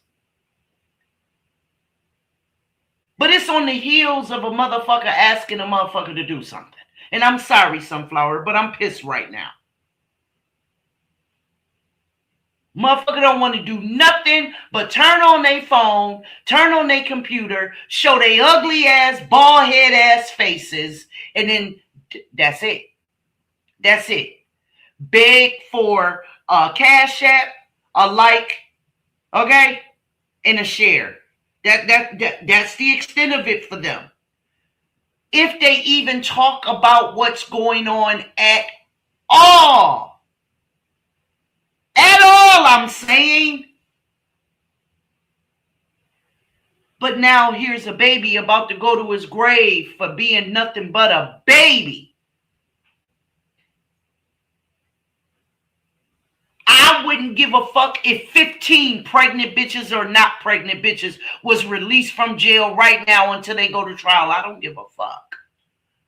I don't care about her getting out of jail. I don't care. She's not released from the charges. The fuck? She's not going to get away with that. See, I'm a beneath the surface. I'm a big picture kind of chick. I look way off into the distance on some stuff. So that right now shit don't mean nothing to me. But what does, what we should be talking about right now is how to get these motherfuckers' attention so that they can stop throwing our lives in the goddamn cemetery. Like we don't fucking matter. If those were two white girls walking out of Walmart carrying a baby and a goddamn shopping cart full of stolen shit, they would not have fired into that car.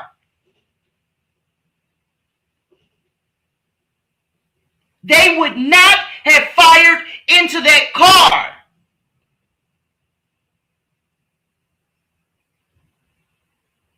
The most they would have done is ran after them and stopped them from getting in a car. And then they would have jumped in their cars and chased them down. That's what they would have done, if anything, the fuck at all. They would have gotten their license plates, found them at home or some shit. You understand what I'm saying? But a bullet going into that car anywhere near it, if them were white folks, that wouldn't have happened. And yes, I'm making it about race because that's what the hell it is.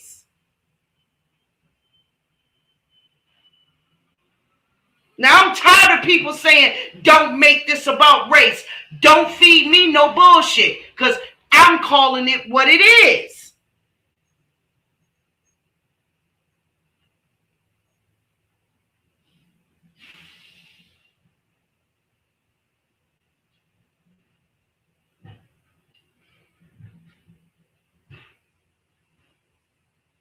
They act like old people don't steal.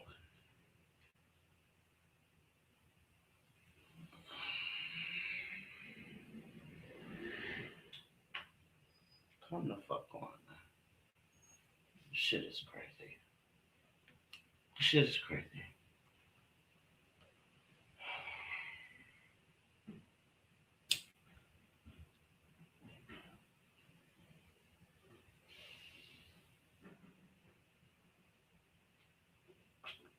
And that's why I keep mine so close to me.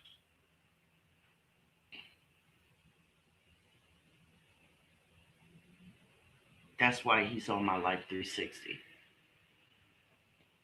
That's why I take his phone from him if it's not charged, because I say keep your phone charged. And if you don't do what I say about your phone, and I have my reasons for you having it, then you won't fucking have it and you won't leave the house. Now what?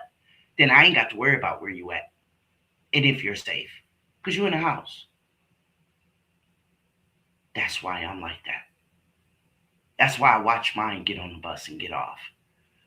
Lady could tell you, I was freaking out yesterday when he didn't get off the first bus he was supposed to get off of.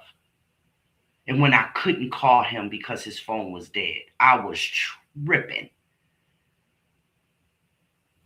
And then it occurred to me he might have caught the late bus. And yep, that's exactly what it was.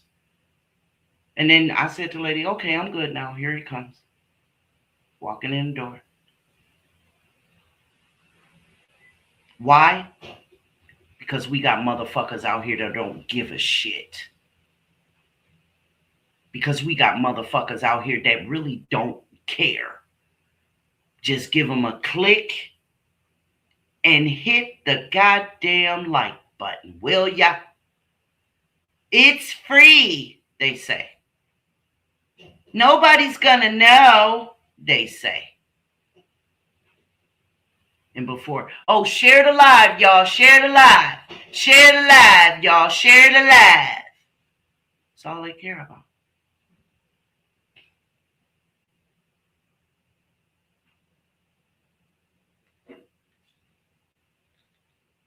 And guess what, y'all? The number's going to rise by the end of the weekend.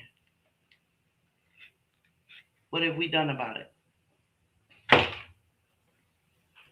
But roll your eyes at Sean B. What have we done about it?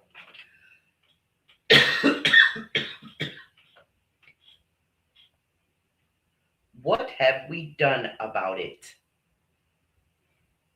Because I'm ready. I am ready. I'm ready to call whomever and talk about whatever. I'm ready. My council member actually lives at the end of my street. I'm ready.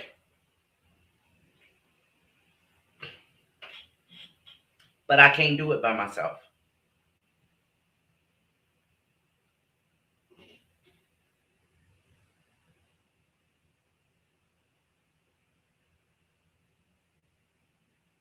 I do too, truthfully speaking. I do too. Hey, I lived the sacrifice of my kids not going to daycares because they were abusing the babies at daycare, abusing the children at daycare. I stayed home. I sat on welfare Sure the fuck did. I did that. I hit them licks. Went to re-up and hit some more licks to turn that 50 cent into $1. Sure the fuck did. I did. And I also fed the very police that patrolled our motherfucking neighborhood.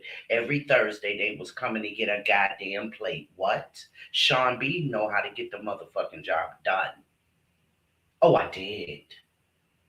Abso-fucking-lutely. And when motherfuckers' doors was getting kicked in, mine wasn't one of them. I put that on my life. That's a fact. That's a fact.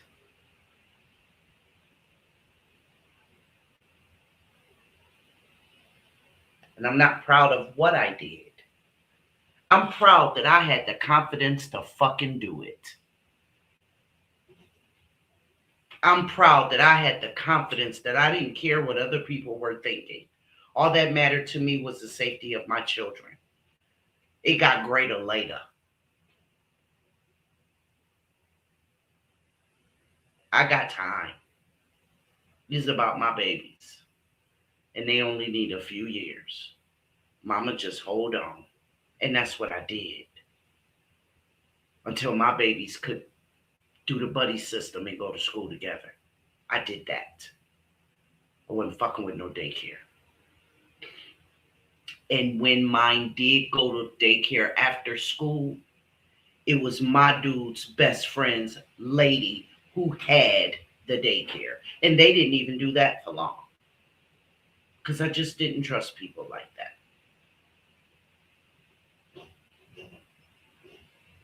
And it wasn't her that I may not have trusted. It was the other kids. Because you don't know how people raise their children.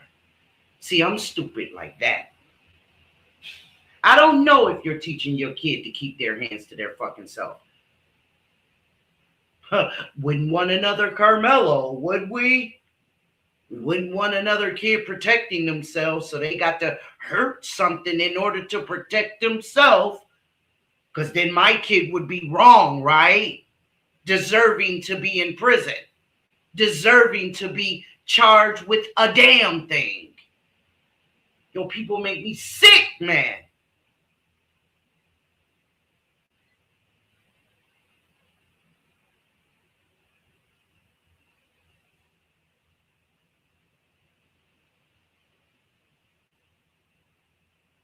Thank you, sexy mama. I love you, bro.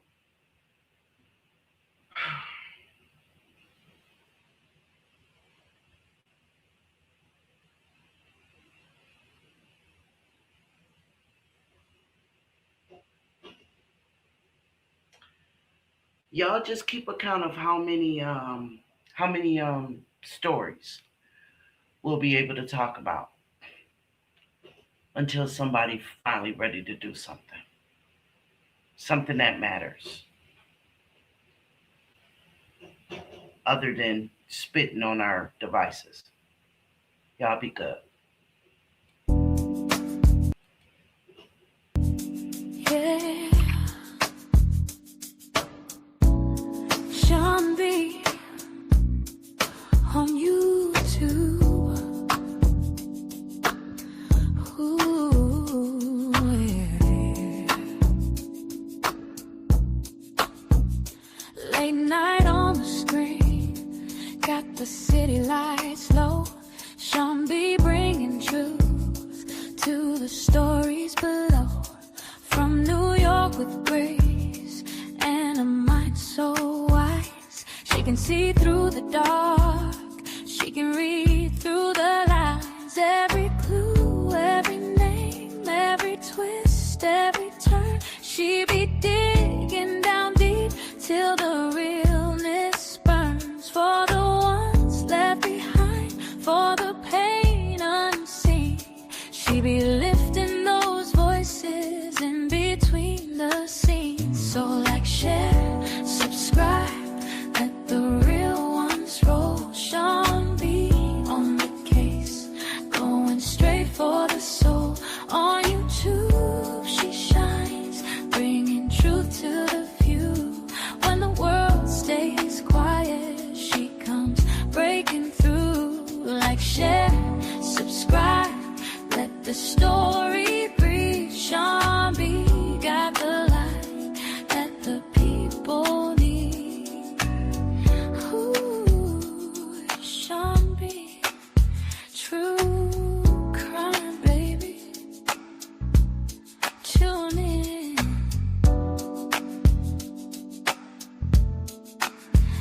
watch the truth speak.